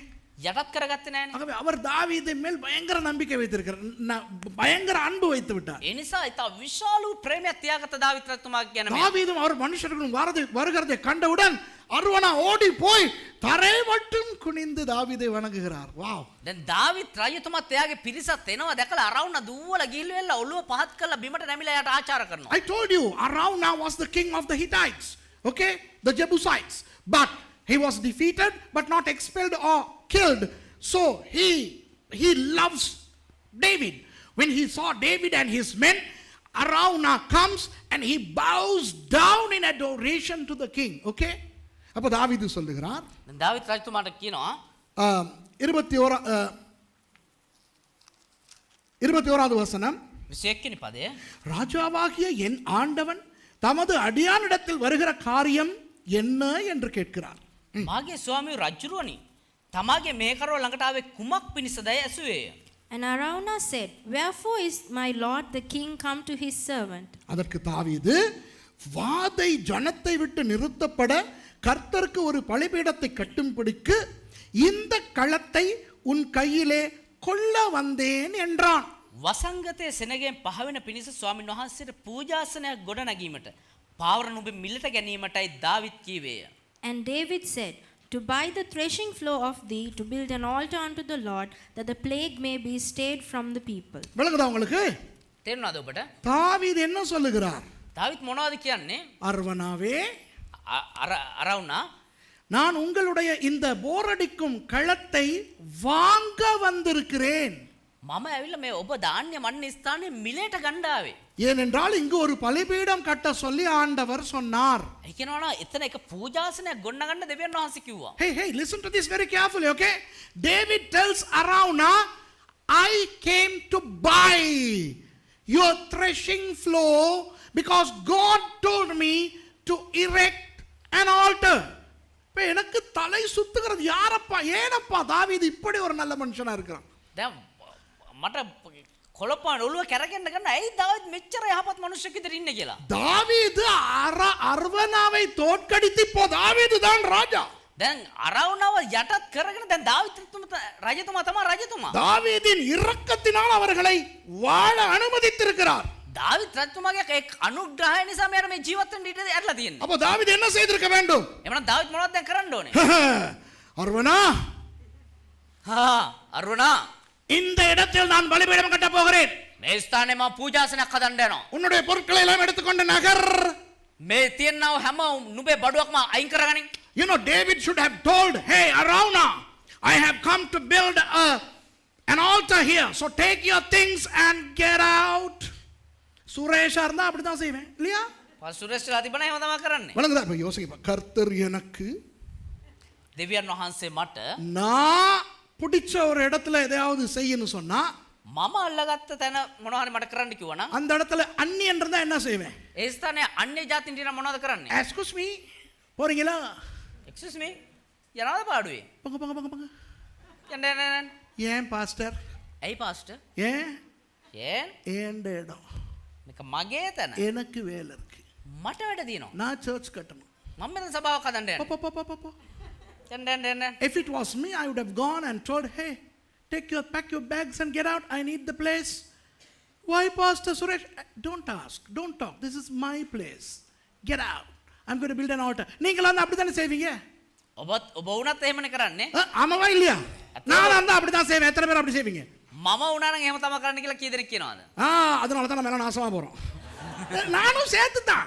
ඒ නිසා තමයි විනාශ වෙලා යන්නේ. You know, if that was I would have behaved like that. That's why I'm like this and David is blessed. அதனால தான் தாவீது ஆசீர்வதிக்கப்படுகிறார். ඒ නිසා තමයි දාවිත් රත්නම ආශිර්වාද ලැබුවේ. இவர் பிடித்து இவருடையது ஐயா. ஐயோ. මේ දැන් එයා අල්ලගත්ත එයාගේ තැන මේ. உங்களுக்கு விளங்குதா? இவருடையது. මේක එයාගේ. ஆனா என்ன சொல்லுகிறார்? හැබැයි මොනවද කියන්නේ? நான் வாங்க வந்திருக்கிறேன். මම මිලේට ගන්න ඇවිත් ඉන්නේ. This belongs to David because he has conquered the area. You need to know the history to understand the background. It lawfully belongs to David. உங்களுக்கு ஒழுங்காய் பின்னணி தெரிந்தால் தான் இந்த கதை புரியும். මේ කතාවේ පසුබිම හරියට දැනගත්තම තමයි ඔබට මේ කතාව තේරෙන්නේ. தாவீது பிடித்து விட்டார். இது தாவீதினுடையது. මේ දාවිත් අල්ලගත්ත තැන මේක දාවිත්ගේ තැන. This belongs to David lawfully. But he says, I want to buy this place. My goodness. இந்த இடத்தை நான் வாங்க வந்திருக்கிறேன். මේ ස්ථානේ මම මිලදී ගණ්ඩාවේ. அர்வனாவுக்கு எப்படி இருந்திருக்கும்? අරවුනට එක් කොහමද යන්නේ? ஆவி ஆத்மா சொல்றேன் இடம் மாறி இருக்குமா இல்லையா? ආත්මේ ප්‍රාණේ ශරීරේ තන් මාරු වෙන්නද? Aravna got upset. Look what he says. அவர் என்ன சொல்கிறார் தெரியுமா? එයා මොනවද දන්නවද කියන්නේ? 32வது வசனம் 22வது வசனம். அர்வனா தாவீதை பார்த்து ராஜாவாகிய என் ஆண்டவன் இதை வாங்கிக்கொண்டா காசுக்கு இல்ல சும்மா தம்முடைய பார்வைக்கு நலமானபடி பலியிடுவாராக.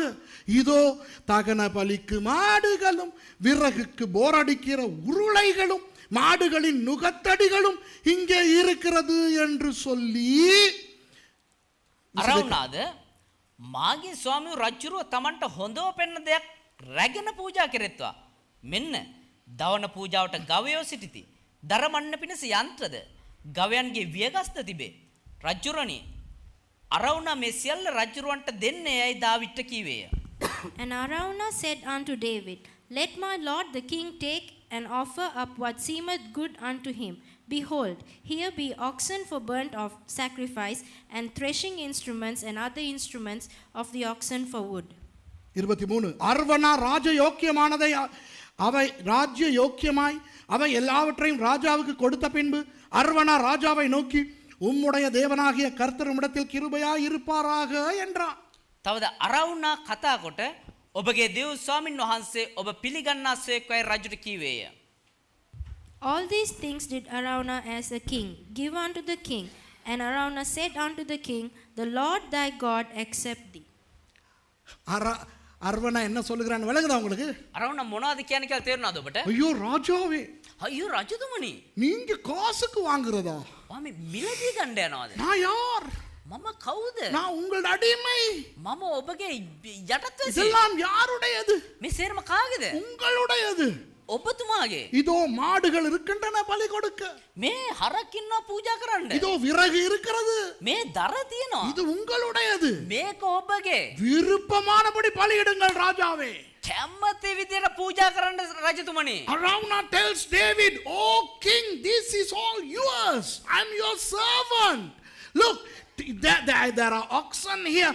There is firewood here. Do as you please." நமக்கு சும்மா எவனாவது கொடுத்தான்னா வேணும் வாயை பழங்கிட்டு நம்மளும் வாங்கிடுவோம் இல்லையா? අපිට කවුරුන් එකක් දුන්නා නම් එහෙම වෑක් කියලා අපි කට අරන් ඉන්නව නේද? சொல்லுவாங்களே சும்மா கொடுத்தா இங்கிலீஷ் பேப்பர் வாசிப்போன்ட்டு. අර කියන්නේ නිකන් දුන්නා නම් දෙමළ පත්‍රෙත් බලනවා කියලා. You know, if somebody gives us something free, we will open our jaw and grab it, right? And this fellow is giving David everything free. Actually, he doesn't need to, but David doesn't need to. But look what David says. தாவீது என்ன சொல்லுகிறார்னு பாப்போமா? දාවිත් රජතුමා මොනවද කියන්නේ බලමුද? I like it in English. ஏனா அப்படி ஹீப்ரூல இருக்கிற மாதிரி இங்கிலீஷ்ல இருக்குது. How does David respond? The first word. And the king said unto Araunah, Nay. That's all I want.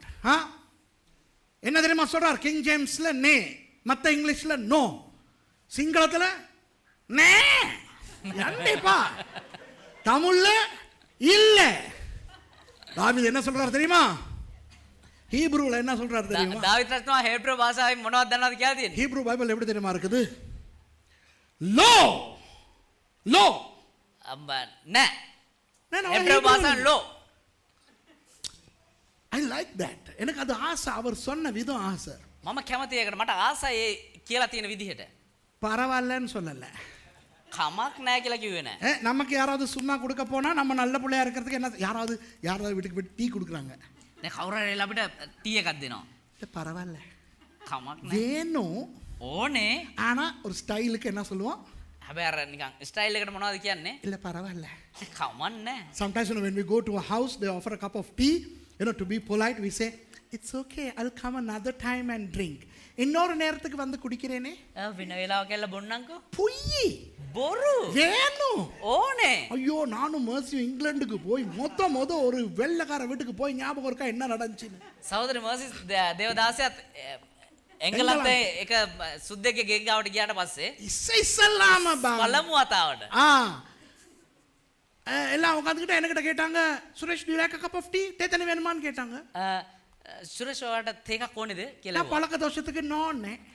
අර පුරුද්දට වගේ නැහැ කියලා. மாசி கிட்ட கேட்டாங்க to like a cup of tea அவளும் நோ அப்படினா. සහෝදරි මර්සි ගාව ඔයාලට තේකක් ඕනේද කියලා නෑ කිව්වා. அவ்வளவுதான் கொடுக்கல. එච්චර තමයි දුන්නේ. அவங்க ஊத்தி குடிக்கறாங்க எங்களுக்கு முன்னுக்கு. ඒගොල්ලෝ වක් කරගෙන ඉපුවා අපිට දුන්නේ නැහැ. எனக்கு எச்சச்சா முழுங்குது. அவ்வளவு பசி அவ்வளவு தாகம்.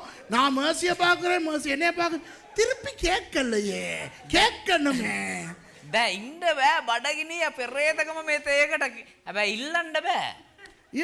First time when Mercy and I went to a house in Winsford in England, they asked us, do you like a cup of tea?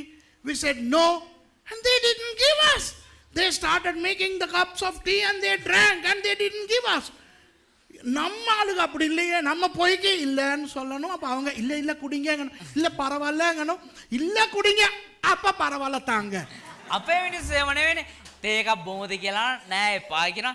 නෑ තේකක් බොමු කියලා බල කරන ඊට කමන්න නෑ කියනවා. එහෙනම් ඉන්නෝ කියලා තේකක් දෙනවා. தமிழனும் சிங்களவனும் දෙමළ සිංහල අයත් தேத்தனி வேணுமா சாப்பாடு வேணுமா கேட்கும்போது வேணாங்கிறான் தானே. வேணுங்கிறதுனா வேணாங்கிறான். දෙමළ සිංහල අයත් මොනවාරි තේකක් හරි මොනවාරි ඕනේද කියලා ඇහුවම් පස්සේ එපා කියනවා නේද? ඒකේ අර්ථවත් කරන්නේ ඕනේ කියන එක. இனி உங்க வீட்டுக்கு வரும்போது ආයෙ ඔයාලා ගෙවල් වලට ආවට පස්සේ நீங்க என்கிட்ட கேட்கணும். ඔබ මගෙන් අහන්න ඕනේ. பாஸ்டர் டீ, පාස්ටර් තේකක්, ஜூஸ், சாப்பாடு. කෑම. நான் என்ன சொல்லுவேன்? ඒතර මම මොනවද කියන්නේ? வேணாம். එපා. நீங்க என்ன செய்யணும்? ඔබ මොනවද කරන්න ඕනේ? இல்ல பாஸ்டர் ப்ளீஸ். අනේ පාස්ටර් කරුණා කරලා. நான் இப்பதான் சாப்பிட்டு வந்தேன்னு சொல்லுவேன். දැන් තමයි කලාව කියලා කියනවා. இப்பதான் டீ குடிச்சிட்டு வந்தேன்னு சொல்லுவேன். දැන් තමයි තේකක් බීලා කියලා කියනවා. இல்ல அது 7 ஹவருக்கு முத நடந்ததை தான் நான் இப்பன்னு சொல்லுவேன். පැය 7කට කලින් බීප් එක තමයි දැන් කියලා මං කියන්නේ. நான் எவ்வளவு வேணானாலும் நீங்க விடக்கூடாது. ஓகே? මම කොච්චර එපා කිව්වත් ඔබ අතාරින්න ඕනේ නැහැ උත්සාහය. When I come to your homes, you will ask me, would you like tea, juice? I will say no. You have to force me. I will say no, I just had. When I say I just had, I mean I had in the morning. Okay? So you have to force. මවනේ කුඩුකාම විටා. හැබැයි දෙන්න නැතිව අතාරියන. ஆனா தாவீது அப்படி சொல்லல. හැබැයි දාවිත් රජතුමා එහෙම කිව්වේ නැහැ. தாவீது எப்படி சொல்றாரு தெரியுமா?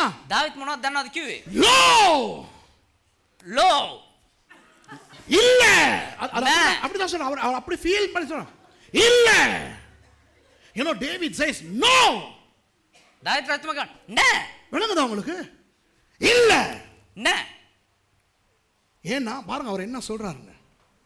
ஐ කියනවනේ දාවිත් රජතුමා මොනවද කියන්නේ බලන්න. ராஜா அர்வனாவை பார்த்து அப்படி அல்ல, நான் இலவசமாய் வாங்கி என் தேவனாகிய கர்த்தருக்கு சர்வாங்க தகன பலிகளை செலுத்தாமல் அதை உன் கையிலே விலை கிரயமாய் வாங்குவேன் என்று சொல்லி. රජද එසේ නොව මිල ගන්නකට නුඹෙන් ගනිමි. මට වියදමක් නැතුව මගේ දෙව් ස්වාමීන් වහන්සේට දවන පූජා ඔප්පු නොකරමි අරවුනාට කීවේය. And the king said unto Araunah, Nay, but I will surely buy it of thee at a price. Neither will I offer burnt offerings unto the Lord my God of that which doth cost me nothing. See how English David said, nay. Nay. Hey, you have to read the way he must have told. No. Nay. Bah. Ela. Now angrene. Yeah, read the rest. So David bought the threshing floor and the oxen. Okay. Read it. David brought the threshing floor and the oxen for 50 shekels of silver. Okay, அந்த இடத்துல பார்க்கிறோம் ස්ථානයේ බැලුව හැකි. தாவீது அந்த களத்தையும் மாடுகளையும் 50 சேக்கல் நிறை வெள்ளிக்கு கொண்டான். කියවන්න. එසේ දාවිත් පාවරද ගවයන්ද රිදි ෂෙකල් 50කට ගත්තේය. 1 நாளாகமம் 21:25 பாருங்கள். එක ලේකම් 21 වෙනි පරිච්ඡේද 25 වෙනි පදය බලන්න. Turn to 1 Chronicles 21 verse 25. தாவீது அந்த நிலத்துக்கு 600 சேக்கல் நிறை பொன்னை ஓர்னானுக்கு கொடுத்தான். Read. So David gave to Ornan the place 600 shekels of gold by weight. David ඒ ඉඩමට ෂෙකල් 600ක් බර රන් ඔර්නාන්ට දුන්නේය. ஹலோ, கவனிங்க, அடுத்த முரண்பாடு. හොඳට අවධානය දෙන්න ඊළඟ කාරණාව. Whereas, look at the contradiction here. 2 Samuel 24:24 சொல்லுகிறது, 2 சாமுவேல் 24 වෙනි පදයේ කියනවා 50 சேக்கல் நிறை வெள்ளி என்று. රිදි ෂෙකල් 50කට ගත්තේ කියලා. 2 Samuel 24:24 says 50 shekels of silver. ஆனால் 1 நாளாகமம் 21:25 சொல்லுகிறது, හැබැයි එක ලේකම් 21 වෙනි පරිච්ඡේද 25 වෙනි පදයේ කියනවා 600 சேக்கல் பொன் என்று. ෂෙකල් 600ක බර රන් කියලා. 1 Chronicles 21:25 says 600 shekels of gold. Hello, விளங்குதா? තේරුණාද? தாவீது என்னத்தை செலுத்தினாராம்? දාවිත් මොනවද වියදම් කරේ? சாமுவேல் புத்தகம் என்ன சொல்லுகிறது? සාමුවෙල් පොතේ මොනවද කියන්නේ? 50 சேக்கல் வெள்ளி, தங்கம்னு சொல்லிருக்கா? රිදි ෂෙකල් 50ක් කියලා. රත්තරන් කියලාද කියන්නේ? According to Samuel, how much did David pay? 50 shekels of silver. Any mention of gold? No. ஆனால் 1 நாளாகமம் 21:25 என்ன சொல்லுகிறது? හැබැයි එක ලේකම් 21 25 වෙනි පදේ මොනවද කියන්නේ? 600 சேக்கல் தங்கம், பொன். ෂෙකල් 600ක රත්තරන් කියලා. வெள்ளியை பத்தி பேசல. මේ රිදී ගැන කතා කරන්නේ නැහැ. But 1 Chronicles 21:25 says 600 shekels of gold. No mention of silver. Come on. That's wrong, right? பிள்ளதானே, விளங்குதா? ඒතර මේක වැරදිනේ. ஹலோ எல்லாருக்கும் விளங்குதா? Do you understand? ஒன்னு சொல்லுது, එකක කියනවා 50 சேக்கல் வெள்ளி. ෂෙකල් රිදී 50ක් කියලා. வெள்ளி தங்கமே இல்ல. රිදී රත්තරන් නෙවෙයි. அது 50 50 එකත් 50ක්. 50 shekels of silver, okay? Some small amount or சின்ன amount. அந்த புத்தகத்துல சொல்லி இருக்குது අර පොතේ කියනවා 600 சேக்கல் பொன், தங்கம். Wow. ෂෙකල් 600ක රත්තරන් කියලා. விளங்குதா? තේරුණාද? 600 shekels of gold. அங்க 50, අතන 50යි, இங்க 600. මෙතන 600යි. 50 there, 600 here. Silver there, gold here. அங்க வெள்ளி, අතන රිදී, இங்க தங்கம். මෙතන රත්තරන්. இது என்ன இது? මේ මොකද්ද මේ? ஏதோ ஒரு குழப்பமா இருக்கு இல்லையா? මොකක් කර ප්‍රශ්නයක් තියෙනව නේද? உங்களுக்கு விளக்கப்படுத்தவா? තේරුම් කරලා දෙන්නද? அதே வசனத்தை திருப்பி வாசிப்போமா? ඒ වචනේම නැවත කියමුද? 2 சாமுவேல் 24 என்ன சொல்லுகிறது? 2 சாமுவேல் 24 වෙනි පරිච්ඡේද 24 මොනවද කියන්නේ? தாவீது அந்த களத்தையும் மாடுகளையும் 50 சேக்கல் நிறை வெள்ளிக்கு கொண்டான். රජද එසේ නොව මිල නෑ අර අන්තිම අවශ්‍ය ටික විතරක් කියවන්න. මම දැක්කනේ මම මොකද්ද කියවන්නේ කියලා. එසේ දාවිත් පාවරද ගවයන්ද රිදී ෂෙකල් 50කට ගත්තේ. මොකද්ද ගත්තේ? ආපහු කියවන්න සිංහලෙන්. මොකද්ද කියවන්න? ඔයා කියවන්න. පාවරද ගවයන්ද රිදී ෂෙකල් 50කට ගත්තේ. read. So David bought the threshing floor and the oxen for 50 shekels of silver. He bought the threshing floor and the oxen. அதாவது அந்த போரடிக்கிற களத்தையும் மாடுகளையும் 50 வெள்ளிக்கு வாங்குகிறார். ඒ කියන්නේ ඒ ධාන්‍ය මඩින ඒ ස්ථානයත් කමතත් ඒ වගේම ගවයනුත් රිදී වලට මිලදී ගත්තා. விளங்குதா?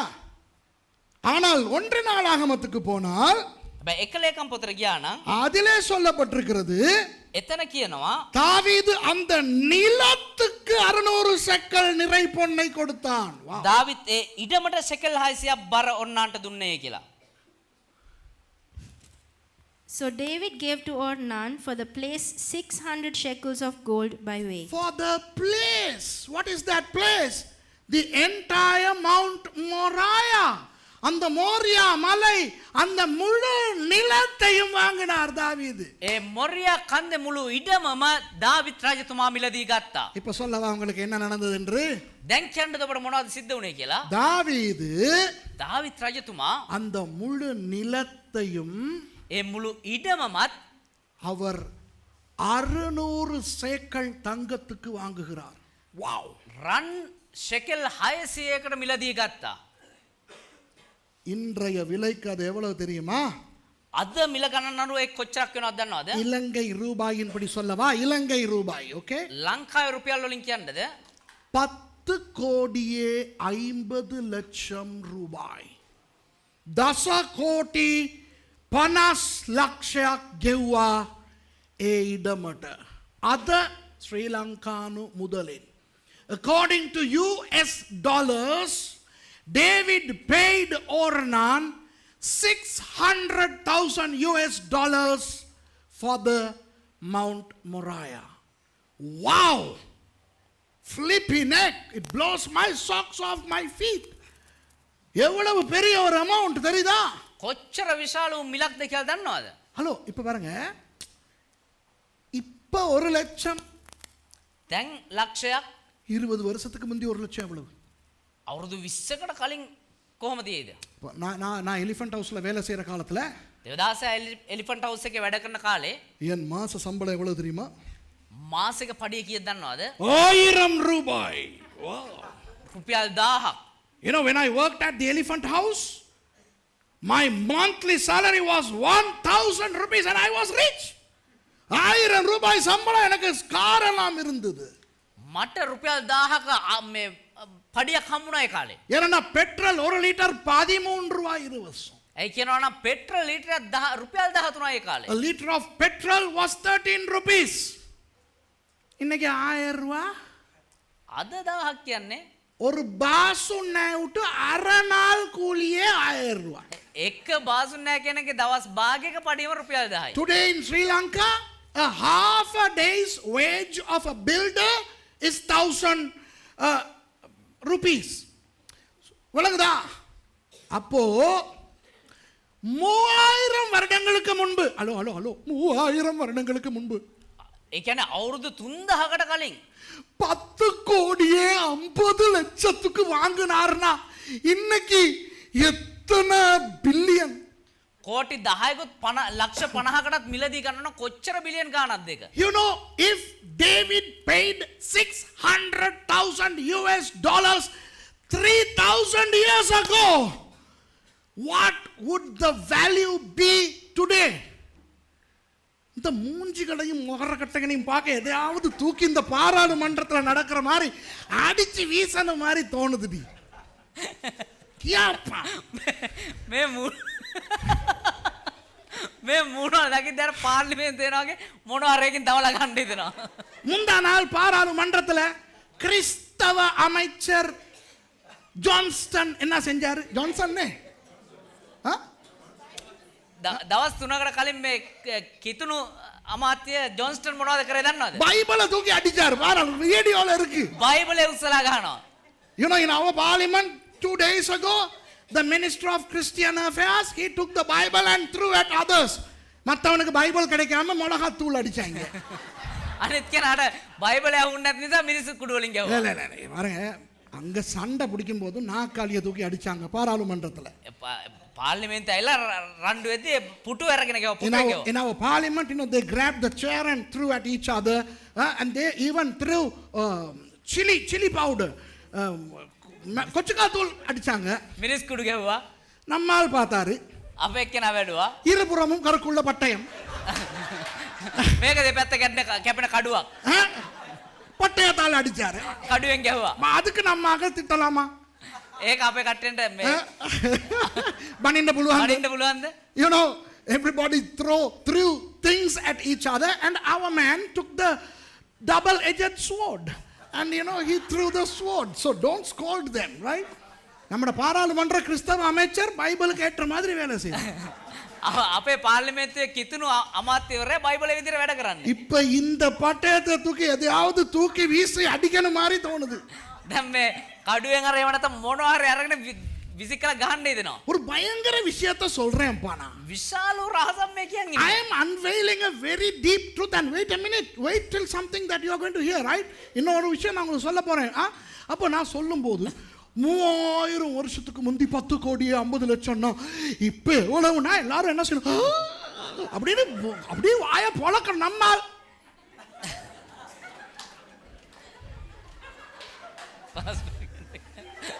මේ මම ඉඳන් කියනවා අවුරුදු 3000කට කලින් 10 කෝටි 50 ලක්ෂයක් ගෙවුවා නම් අනේ දෙයියනේ අද ඒ මුදල කොච්චරද කියලා අපේ නිකන් අපිට නෑ වගේ.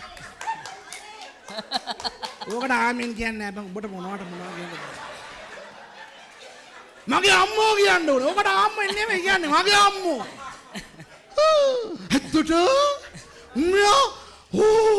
என்ற தெய்வமே அது வரணும் நன்னாங்களுக்கு அனக்கையில் 12-20 ஆச்சு எப்போ முடிப்பீங்கிற மாதிரி இருக்கு. අපේ වෙනස 12-23 තමයි ඉවර නැහැ. When I say 3,000 years ago the fellow paid $600,000, and imagine how valuable would it be in today's money. Everybody should, this is a jaw-dropping fact, but people are like, so what?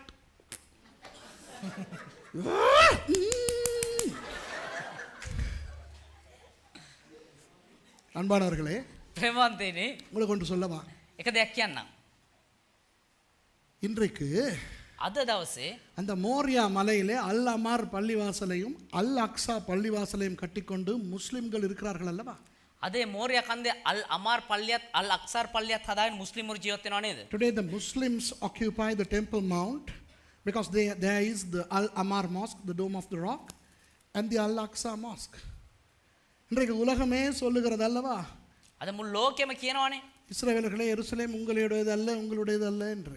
ඉස්රායලවිලා ඔබේ ස්ථානේ නෙමෙයි ඔයාලගේ තැන නෙවෙයි කියලා. The whole world is trying to tell the Jews Jerusalem is not yours, give it back to the Palestinians, blah blah blah. இன்றைக்கு சொல்லுகிறேன், අද කියන්නම් 3000 வருடங்களுக்கு முன்பு 10 கோடி 50 லட்சம் இலங்கை ரூபாய் பெறுமதியான பணத்தை கொடுத்து தாவீது வாங்கிய நிலம்தான் அந்த நிலம். அந்த நிலம் என்றென்றும் யூதர்களுக்கு சொந்தமான நிலம். අවුරුදු 3000කට කලින් 10 කෝටි 50 ලක්ෂයක් වටිනා ශ්‍රී ලංකානු මුදල් හා සමාන මුදලක් ගෙවලා දාවිද් මෙලයට ගත් ස්ථානය තමයි ඒ මෝරියා කන්ද. සදා කාලයට they want එකයිති. I want to tell you boldly that 3,000 years ago David paid $600,000 to purchase Mount Moriah, and that belongs to the Jews forever and ever. வழங்குதா? තේරුණාද? என்ன பேசுறானுங்க? சரித்திரம் தெரியாம பேசுறாங்க. මොනවද මේ කතා කරන ඉතිහාසය දන්නේ නැතුව? Stupid idiots, they don't know the history. They just don't know that David did not have to buy that land. தாவீது அந்த காணியை வாங்க வேண்டிய அவசியமே இல்லை. දාවිත් රජතුමා ඒ ඉඩම මිලදී ගන්න අවශ්‍යම නැහැ. எபூசியர்களை தோற்கடித்து பிடித்தாலும் ඒ යෙබූසියරුන්ව යටත් කරගෙන අල්ලගත්තත් அவன் சும்மா கொடுக்க விரும்பினாலும் එයා නිකන් දෙන්න කැමති වුණත් நான் சும்மா வாங்க மாட்டேன் මම නිකන් ගන්නෑ මේක. என்று பெரிய தொகையை கொடுத்து தாவீது வாங்கிய நிலம்தான் மோரியா மலை. ඒ විශාල වටිනාකමක් දීලා දාවිත් මිලදී ගත්ත වටින ඒ ඉඩම තමයි යෙරුසලම කියන්නේ මෝරියා කන්ද. Even when Ornan wanted to give it free, David said, no, I don't have to buy, but I will buy. And he paid and purchased that land. வழங்குதா உங்களுக்கு? තේරුණාද ඔබට? இப்போ அன்பானவர்களே, இதிலிருந்து நாம் என்ன படிக்கணும்? சரி, அதுக்கு பிறகு பலிபீடம் எல்லாம் கட்டி ஓகே, மற்றது சொல்லலைனா அந்த 50 சேக்கல் வெள்ளி என்னத்துக்குன்னு சொல்லலே. ඒතර ඒ මේ රිදී ෂෙකල් 50 මොනවද දීලා කිව්වේ නෑනේ. இவர் நிலத்தை வாங்கினாலும் මෙයා ඉඩම මිලදී ගත්තත් அந்த போர் அடிக்கிற இடம் கொஞ்சம் பதப்படுத்தி அதற்கென செய்யப்பட்டிருக்கும் அல்லவா? අර කමත ඇවිල්ලා සකස් කරලා ඒකටම කියලා සුදුසු ආකාරයෙන් සකස් කරපු තැනක් නේ.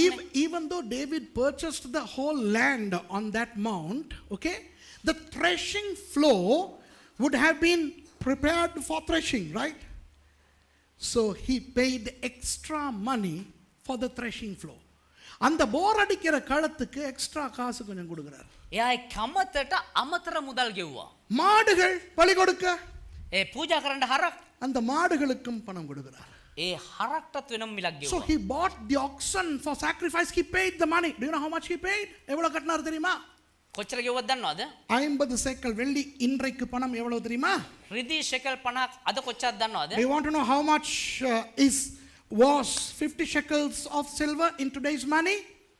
$1,000. 1,75,000 இலங்கை ரூபாய்கள். 1,75,000. 3000 வருஷங்களுக்கு முந்தி අවුරුදු 3කට කලින් 30000කට කලින් துந்தாகட் කලින් ஒரு சில மாடுகளுக்கும் ஒரு சின்ன இடத்துக்கும் 1,75,000 கட்டினார்னா அது எவ்வளவு பணம் யோசிச்சு பாருங்க. ඒ පොඩි ඉඩමකටත් හරක්ටත් 1,75,000ක් ගෙවුවා නම් ඒ කොච්චර මිලක්ද කියලා හිතලා බලන්න. Imagine if he paid $1,000 3,000 years ago. 3,000 years ago. Today $1,000 is just an air ticket. இன்றைக்கு வந்து 1,75,000 அமெரிக்காவுக்கு போயிட்டு வரதுக்கு டிக்கெட். දැන් අද ඇවිල්ලා 1,75,000ක් කියන ඇමරිකාවට ගිහිල්ලා එන්න මේ ගුවන් ටිකට් පතක මිල. 3000 வருஷத்துக்கு முந்தி அது எவ்வளவு பெரிய காசு பாத்தீங்களா? ඒතර අවුරුදු 3000කට කලින් ඒක කොතරම් විශාල මිලයක්ද කියලා බලන්න. ஒரு பெரிய ஆவிக்குரிய சத்தியத்தை கொஞ்சம் நேரமான பரவாயில்ல தானே? මේක ඊට විශාල ආත්මික රහසක්. Is it okay? I'll take a few more minutes. Okay, it's 12:25 already, but I think you need to hear this. நீங்கள் இதை கேட்க வேண்டும். ஒரு பெரிய காரியத்தை கர்த்தர் உங்களுக்கு சொல்லிக் கொடுக்க போகிறார். මේක ඔබ ඉගෙන ගන්න ඕනේ. දෙවියන් වහන්සේ විශාල රහසක් ඔබට උගන්වනවා. God is going to teach you something, okay? தாவீது என்ன தெரியுமா சொல்லுகிறார்? දාවිත් මොනවද දන්නවද කිව්වේ? என் ஆண்டவர் பெரியவர். මගේ දෙවියන් වහන්සේ විශාල දෙවියන් වහන්සේ. என்னை ஒரு ராஜாவாய் உயர்த்தி வைத்திருக்கிறார். මාව එක රජෙක් විදියට උසස් කරලා තියන් ඉන්නවා. ஆகவே ඒ නිසා என் ஆண்டவருக்கு මගේ දෙවියන් වහන්සේට என் தகுதிக்கு ஏற்ப விதத்தில் මගේ තත්ත්වයට අනුව நான் பலி செலுத்துவேன். මම පූජා ඔප්පු කරනවා. My God is huge and my God has elevated me to be a king. I am a big guy now. So I am going to offer sacrifices to my great God through my greatness. அதாவது ඒ කියන්නේ சும்மா நிலத்தை வாங்கி அதிலே பலி செலுத்த நான் விரும்பவில்லை. නිකම් මේ ඉඩමක් අරගෙන ඉල්ලා ඒකේ පූජා ඔප්පු කරන්න මම කැමති වෙන්නේ නැහැ. என் ரேஞ்சுக்கு நான் பணம் கொடுத்து வாங்கி கர்த்தருக்கு நான் செலுத்த போகிறேன். මගේ තත්ත්වයට මම මිල ගෙවලා ඒක මිලදී අරගෙන මගේ දෙවියන් වහන්සේට මම පූජා ඔප්පු කරනවා. I don't want anybody to give the land free so that I can offer sacrifices. I am going to pay according to my greatness. விளங்குதா? இப்போ ஓர்னானினுடைய நிலையை தாவீது பார்க்கல. දැන් ඔර්නාන්ගේ ඉඩම දෙවියන් වහන්සේ දාවිත් බැලුවේ නැහැ. இப்போ நாம் யாருக்காவது ஏதாவது கொடுக்கிறதா இருந்தா என்ன செய்வோம் தெரியுமா? දැන් මම මොනවා හරි කාට හරි දෙනවා නම් මොනවද දන්නවද කරන්නේ? அவருடைய லெவல்ல தான் யோசிப்போம். එයාගේ தත්ත්වය තමයි බලන්නේ. இப்போ ஒருத்தன் வந்து பசிக்குதுங்கறான். දැන් කවුරු හරි ඇවිල්ලා බඩගිනි කියනවා. அவருடைய லெவல்ல பாப்போம். එයාගේ தත්ත්වය බලනවා. ஓ லெவலுக்கு ஒரு மாலுபான் தான் சரி. ඔයාගේ තත්ත්වයක මාළු පාංගිඩියක් තමයි හරි. So if somebody wants some food, naturally we will examine that person's level. Okay, you need a hot dog. அப்போ ஒரு மாலுபான் இப்போ எவ்வளோ 25 ரூபாயா? එතකොට මාළු පාංගිඩියක් කීයද වෙන්නේ? 30 ரூபா கிட்டானா? 30 ரூபா. රුපියල් 30ක් විතර. ஸோ உனக்கு பசி உன் லெவலுக்கு ஒரு மாலுபான் போதும் இந்த 30 ரூபா. ඔයාට බඩගිනි ඔයාගේ තත්ත්වයට එන්න මාළු පාංගිඩියක් ගන්න වෙන්න රුපියල් 30ක්. சில பேர் பிச்சைக்காரங்க கொடுக்கவே மாட்டான். සමහරුන් ගන්නට දෙන්නෙම නැහැ. அவன் லெவல் அப்படி. එයාගේ தත්ත්වය එහෙමයි. பலங்கதா கேட்டா சொல்லுவான். ඇහුවනම් කියනවා அவன் அதை எடுத்துக்கிட்டு போயிட்டு ட்ரக்ஸ் குடிப்பான். එයා ඒක අරන් ගිහලා කුඩු ගහයි. சாராயம் குடிப்பான். අරක්කු බොයි. என்னமோ இவர் பெரிய தியாகி மாதிரியும் அவன் கெட்டவனால கொடுக்கலையா? අනේ கஞ்சம் முட்டி. මෙයා හරි ත්‍යාගවන්තයෙක් කරයා ගිහිල්ලා මේ නාස්ති කරයි වගේ කතා කරන ලෝභයෙන්. நீ கொடுத்து தொலை அவன் அதை என்ன பண்ணாலும் அது ஒண்ட பிரச்சனை இல்லை. බදීලා බලපන් එයා ඒක අරන් ගිහලා මොනවා කරත් ඒක ඔයාගේ ප්‍රශ්නයක් නෙමෙයි. Some people are very stingy. They don't give to poor people. Now I'm talking about people who are giving, okay? இந்த கொடுக்குறவங்க கிட்ட பற்றி தான் பேசுகிறேன். அப்போ ஆல் லெவல் வந்து ஆல் லெவலுக்கு இந்த 30 ரூபா பாய். දැන් දෙන අය ගැන තමයි කතා කරන්නේ. ඔයාගේ ලෙවල් එකට රුපියල් 30ක් හරි බයි. அப்போ அவன் என்ன பார்ப்பான் தெரியுமா? ඒතර එයා මොනවද දන්නවද බලන්නේ? அவன் 3 ரூபா கூட போட மாட்டான். ඒකෙක් කියන රුපියල් 3ක්වත් දාන්නේ නැහැ.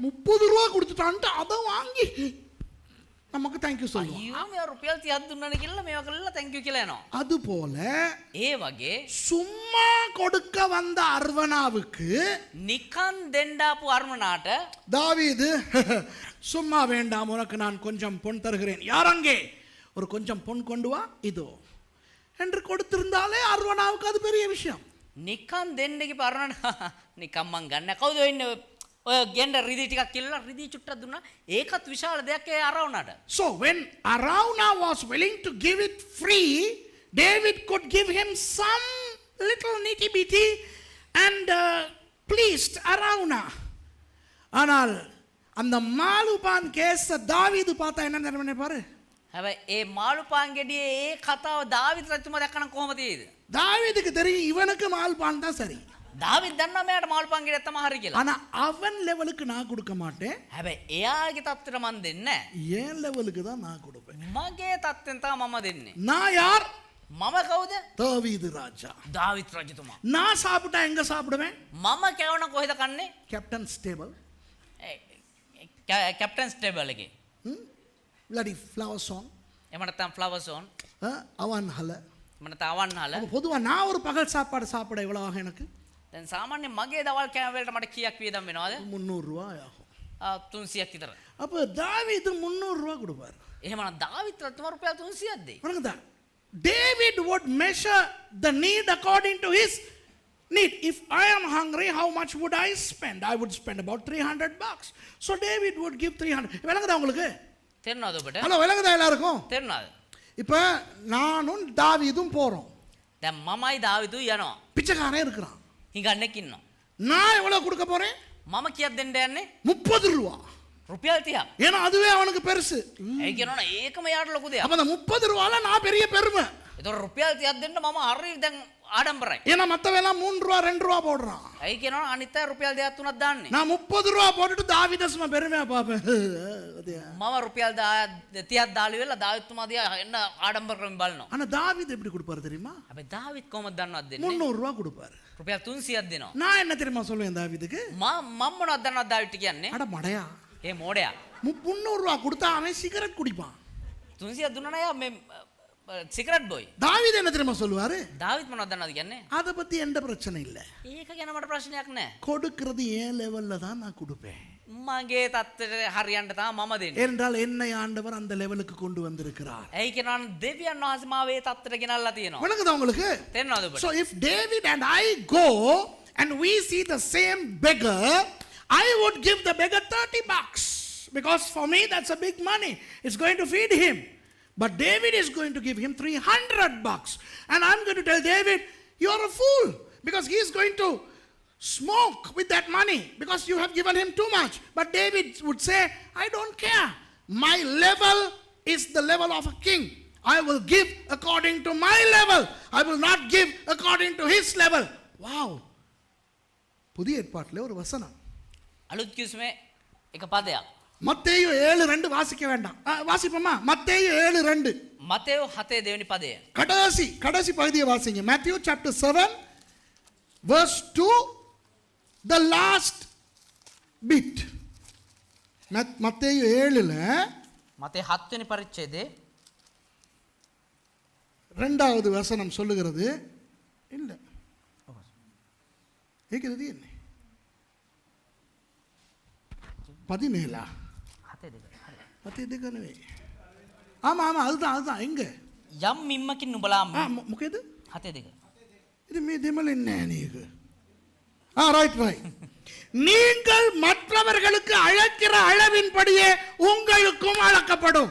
යම් මිම්මකින් නුඹලා මැන දෙන්නේවද එයින්ම නුඹලාට මැන දෙනු ලබන්නේය. And with what measure ye meet, it shall be measured to you again. Hello நல்லா கவனிங்க. හොඳට අවධානය දෙන්න. இது ஆண்டவர் உங்களோட பேசணும் இப்ப நான் சொல்றது. දැන් කියන දේ තුල දෙවියන් වහන්සේ ඔබට කතා Now කරනවා. listen to this carefully. Okay, now God must speak to you like this, through this. இப்ப தாவீது நானும் போறேன் தானே, දැන් දාවිදුයි මමයි යනවනේ. பிச்சைக்காரனை பார்த்துட்டு வந்தானே. හිඟන්න එක්ක දැක්කනේ. இப்ப நான் எந்த அளவுல அளக்குறேன்? දැන් මම මොන ප්‍රමාණයෙන්ද මනින්නේ? Now David and I are going to the beggar. Okay, now I am going to give the beggar, and what's the measurement that I'm using? His measurement. அவனுடைய அளவு. මම ඉන්නේ එයාගේ தত্ত্বය. அவன்ட லெவல் தான் எந்த அளவு. ஹலோ விளங்குதா? එයාගේ தত্ত্বය තමයි මගේ මිම්ම. அப்ப அவனுக்கு 30 ரூபாய் கொடுத்தா போதும். அவன்ட லெவலுக்கு அது போதும். එහෙමනම් එයාගේ தত্ত্වයට රුපියල් 30ක් දුන්නා නම් ඇති. அப்ப நான் அவனுக்கு அவன்ட லெவலுக்கு கொடுக்கிறேன். එහෙමනම් මම එයාගේ தত্ত্වයෙන් එයාට දෙනවා. So I measure his need based on him. So he needs $30 for the hot dog. So I give $30. இப்ப எந்த அளவில் அளக்குறனோ அதுதானே எனக்கு அளக்கப்படும். එතකොට මොන මිම්මෙන්ද මම මයින්නේ? ඒ මිම්මෙන් මාව මනින්නේ. இப்ப ஆண்டவர் எனக்கு ஆசீர்வதிக்க போறார். එතකොට දෙවියන් වහන්සේ මට ආශිර්වාද ගන්න යනවා. எந்த அளவில் அளப்பார்? මොන මිම්මෙන්ද මයින්නේ? உனக்கு எவ்வளவு தேவையோ அதை தான் நான் தருவேன். උඹට කොච්චරද ඕනේ? ඒක තමයි මම දෙන්නේ. சரிதானே? அவனுக்கு எவ்வளவு தேவையோ அவ்வளவு தான் நான் கொடுத்தேன். හරිනේ. එයාට කොච්චරද ඕනේ උනේ? ඒ ප්‍රමාණය මම அது දුන්නේ. போல சுரேஷுக்கு எவ்வளவு தேவை அவ்வளவு தான் கிடைக்கும். ඒ වගේ මහේෂ්ට කොච්චරද ඕනේ? ඒ ප්‍රමාණය තමයි ලැබෙන්නේ. கிடைக்கும். හම්බෙනවා. நல்லா இருப்பேன். හොඳට ඉන්නවා. ஆண்டவர் தன் வாக்கை மாற மாட்டார். දෙවියන් වහන්සේ තමුන්ගේ වචනය වෙනස් කරන්නේ නැහැ. So when I measured him according to his need, God will measure me according to my need, and he will meet my need. Okay? இப்ப தாவீது வராரு. දැන් දාවිත් වෙනවා. தாவீது எதை வச்சு அளக்குறாரு? දාවිත් මොකක් තියලාද මනින්නේ? அவனை வச்சல்ல, එයාව තියලා නෙවෙයි. தன்னை வச்சு. තමන්ව තියලා. ஏன் லெவல் என்ன? මගේ தত্ত্වය මොකක්ද? நான் ராஜா, මම රජතුමා. நான் தாவீது, මම දාවිත්. நான் 30 ரூபா கொடுக்க மாட்டேன். මම රුපියල් 30ක් දෙන්නේ நான் නැහැ. ஏன் லெவல்ல நான் 300 கொடுப்பேன். මම මගේ தত্ত্වෙන් රුපියල් 300ක් දෙනවා. So David comes and David says, I'm going to measure through my scale. I'm a big guy, I'm a king, so I'm going to give him 300, not 30. இப்ப ஆண்டவர் தாவீதுக்கு எப்படி ஆசீர்வதிப்பாரு? දැන් ඒතකොට දෙවියන් වහන්සේ දාවිත්ට කොහොමද ආශිර්වාද කරන්නේ? தாவீது லெவல்ல அளக்க மாட்டாரு. දාවිත්ගේ මට්ටමේ මනින්නේ නැහැ. தண்ட லெவல்ல மனப்பார். நான் என் லெவல்ல தான் இவனை ஆசீர்வதிப்பேன். මගේ தත්ත්වෙන් බලන්න ඕනේ මම එහෙම තමයි දෙවියන් වහන්සේ හිතලා මෙයා ආශිර්වාද வணங்குதா? කරන්නේ. நான் யார்? මම කවුද? சர்வ வல்லவர், සර්ව බලධාරී. சர்வ வியாபகர், සර්ව ව්‍යාපී. நான் தேவன். මම දෙවියන් වහන්සේ. ஆகவே என் லெவல்ல தான் நான் தாவீதுக்கு ஆசீர்வதிப்பேன். ඒ නිසා මගේ தත්ත්වෙන් තමයි මම දාවිත්ට ආශිර්වාද. தாவீதுக்கு ஆசீர்வாதம் வந்து கூவியும். දාවිත්ට ඇවිල්ලා ආශිර්වාද වෙයි වහිනවා. So God would bless David according to God's measurement. Because God says, I am God and I am omnipotent, omniscient and all that. So he will bless David over and abundantly. தாவீது දාවිත් அந்த பிச்சைக்காரனுக்கு 300 கொடுத்த போது அவனுக்கு என்ன ஆச்சு? ඒ රුපියල් 300 හිඟන්නට දුන්නාන් පස්සේ එයාට මොකද උනේ? ஐயோ 300 எனக்கு இது கூட, எனக்கு 30 போதும். ஐயோ கூட கிடைச்சிருச்சே இல்லையா? අයියෝ රුපියල් 300 මට අයියෝ මට වැඩි ප්‍රහම් වුණා. அதே தான் தாவீதுக்கு ஆசீர்வாதம் வரும்போது, ஐயோ ஆண்டவர் இப்படி கொட்டுறாரே ஆசீர்வாதம், தாவீது ஷாக் ஆகும். ඒක තමයි දාවිත් රජතුමාටත් වෙන්නේ. දාවිත් ආශිර්වාද අයියෝ දෙවියන් වහන්සේ මෙච්චර දුන්නානේ. எந்த அளவில் நீங்கள் அளக்கிறீர்களோ அந்த அளவில் தான் உங்களுக்கு அளக்கப்படும். வணங்குதா? මොන මිම්මෙන්ද ඔබ මනින්න යන්නේ? ඒ මිම්මෙන් තමයි ඔබ මනින්න ලබන්නේ. When David gives 300 to the beggar is overwhelmed because he needs only 30. Okay? On the same token, when God blesses David is overwhelmed.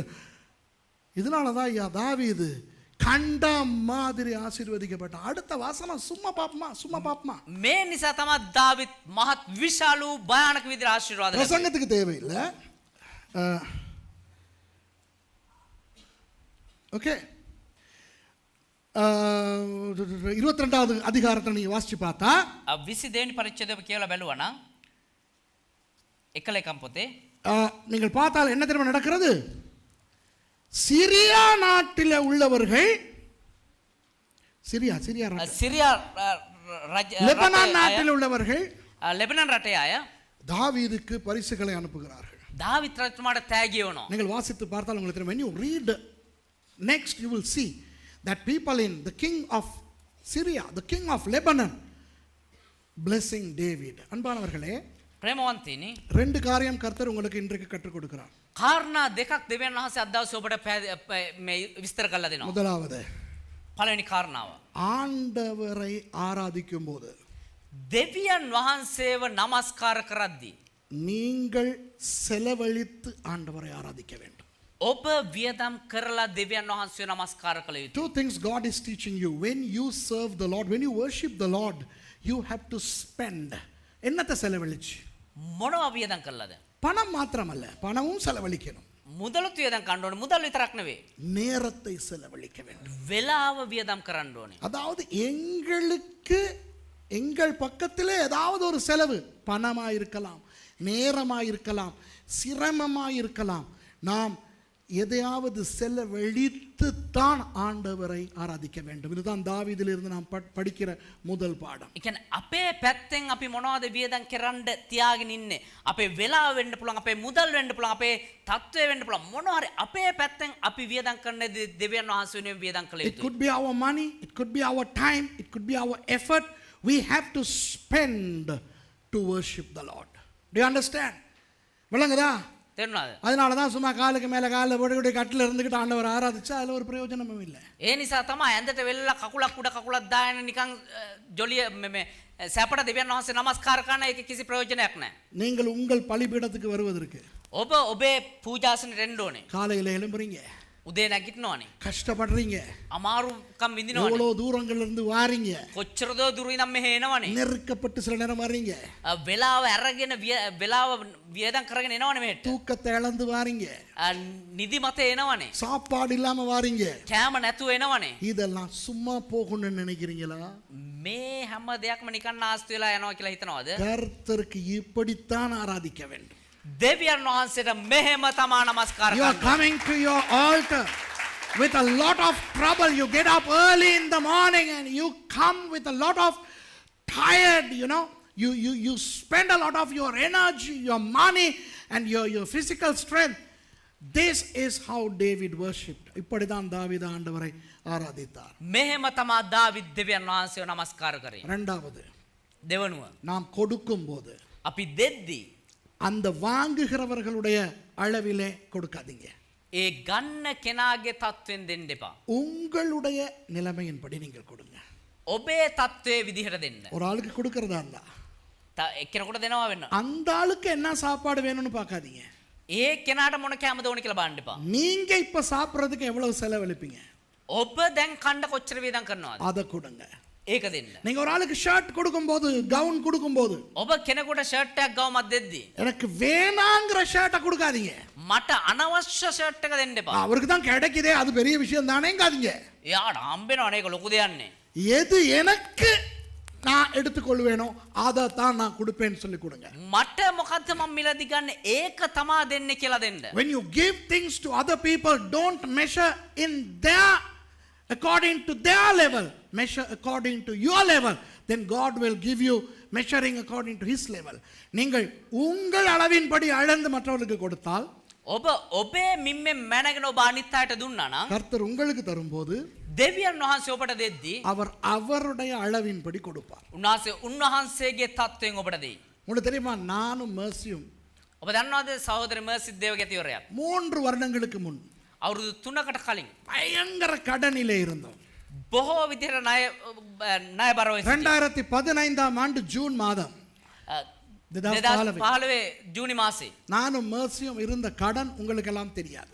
සහෝදරි මර්සිත් දේවදාසත් හිටියා ඒ ණය ඔබ දන්නේ නැහැ. 3 years ago, Mercy and I were in big debts. You don't know how much we owed to credit cards and to people. எத்தனை இடங்களுக்கு நாங்க கடனா இருந்தோம்னு உங்களுக்கு தெரியாது. දැන් කීයකට ණය වුණාද කියලා ඔබ දන්නේ නැහැ.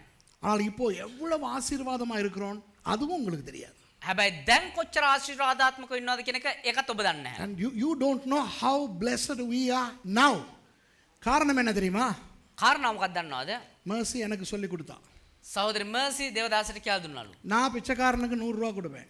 මම இந்த அன்னைக்கு கூட அந்த விளையாட்டை பண்ணிட்டேன் நான். මම හිඟන්න රුපියල් 100ක් දෙනවා. அன்னைக்கு கொழும்புக்கு போகும்போது போன திங்கக்கிழமை ගිය සඳ මේ කොළඹ යද්දී. புகாரிக்கு போகிறோம் சாப்பிட்றதுக்கு. බුහාරයකට යනවා කණ්ඩ. புகாரிக்கு போகும்போது வெளியே ஒரு பிச்சைக்காரங்க. බුහාරයකට යද්දී එළිය හිටියා එක හිඟන්නේ. நான் 100 ரூபா கொடுத்துட்டு பெருமையாக உள்ளே வந்தேன். මම රුපියල් 100ක් දීලා හරි ආඩම්බරෙන් ඇතුළට ආවා. மசி கேட்டுச்சு கொடுத்தீங்களா அந்த வெளியே கொடுத்தீங்களா? සහෝදරි මර්සි ආල් තියනවා දුන්නද අර එළිය හිටපු කෙනාට? ஆமாம். මම කිව්වා எவ்வளவு கொடுத்தீங்க? කීයක් දුන්නද? 100 ரூபா. 100ක්. மசி என்னைய பார்த்துச்சு ஒரு பார்வை. සහෝදරි මර්සි බල්ලා තියනවා දේවදාසයා දෙයක බැල්මක්. ஐயோ தூக்கில் தொங்கலாம் மாதிரி இருந்துச்சு. நீ எல்லாம் ஒரு புருஷன் உன்னோட நான் வாழ்றேனேங்கிற மாதிரி ஒரு பார்வை. නුඹත් එක්ක ස්වාමි පුරුෂයා මම උඹත් එක්ක ජීවත් වෙනවනේ කියන බැල්මක් වගේ දැම්මේ. 100 ரூபாயா? 100ක්. 100 ரூபா வச்சுக்கிட்டு அது என்ன செய்யும் அப்படின்னு அது சொன்ன உடனே நானே எனக்கே விளங்கிருச்சு.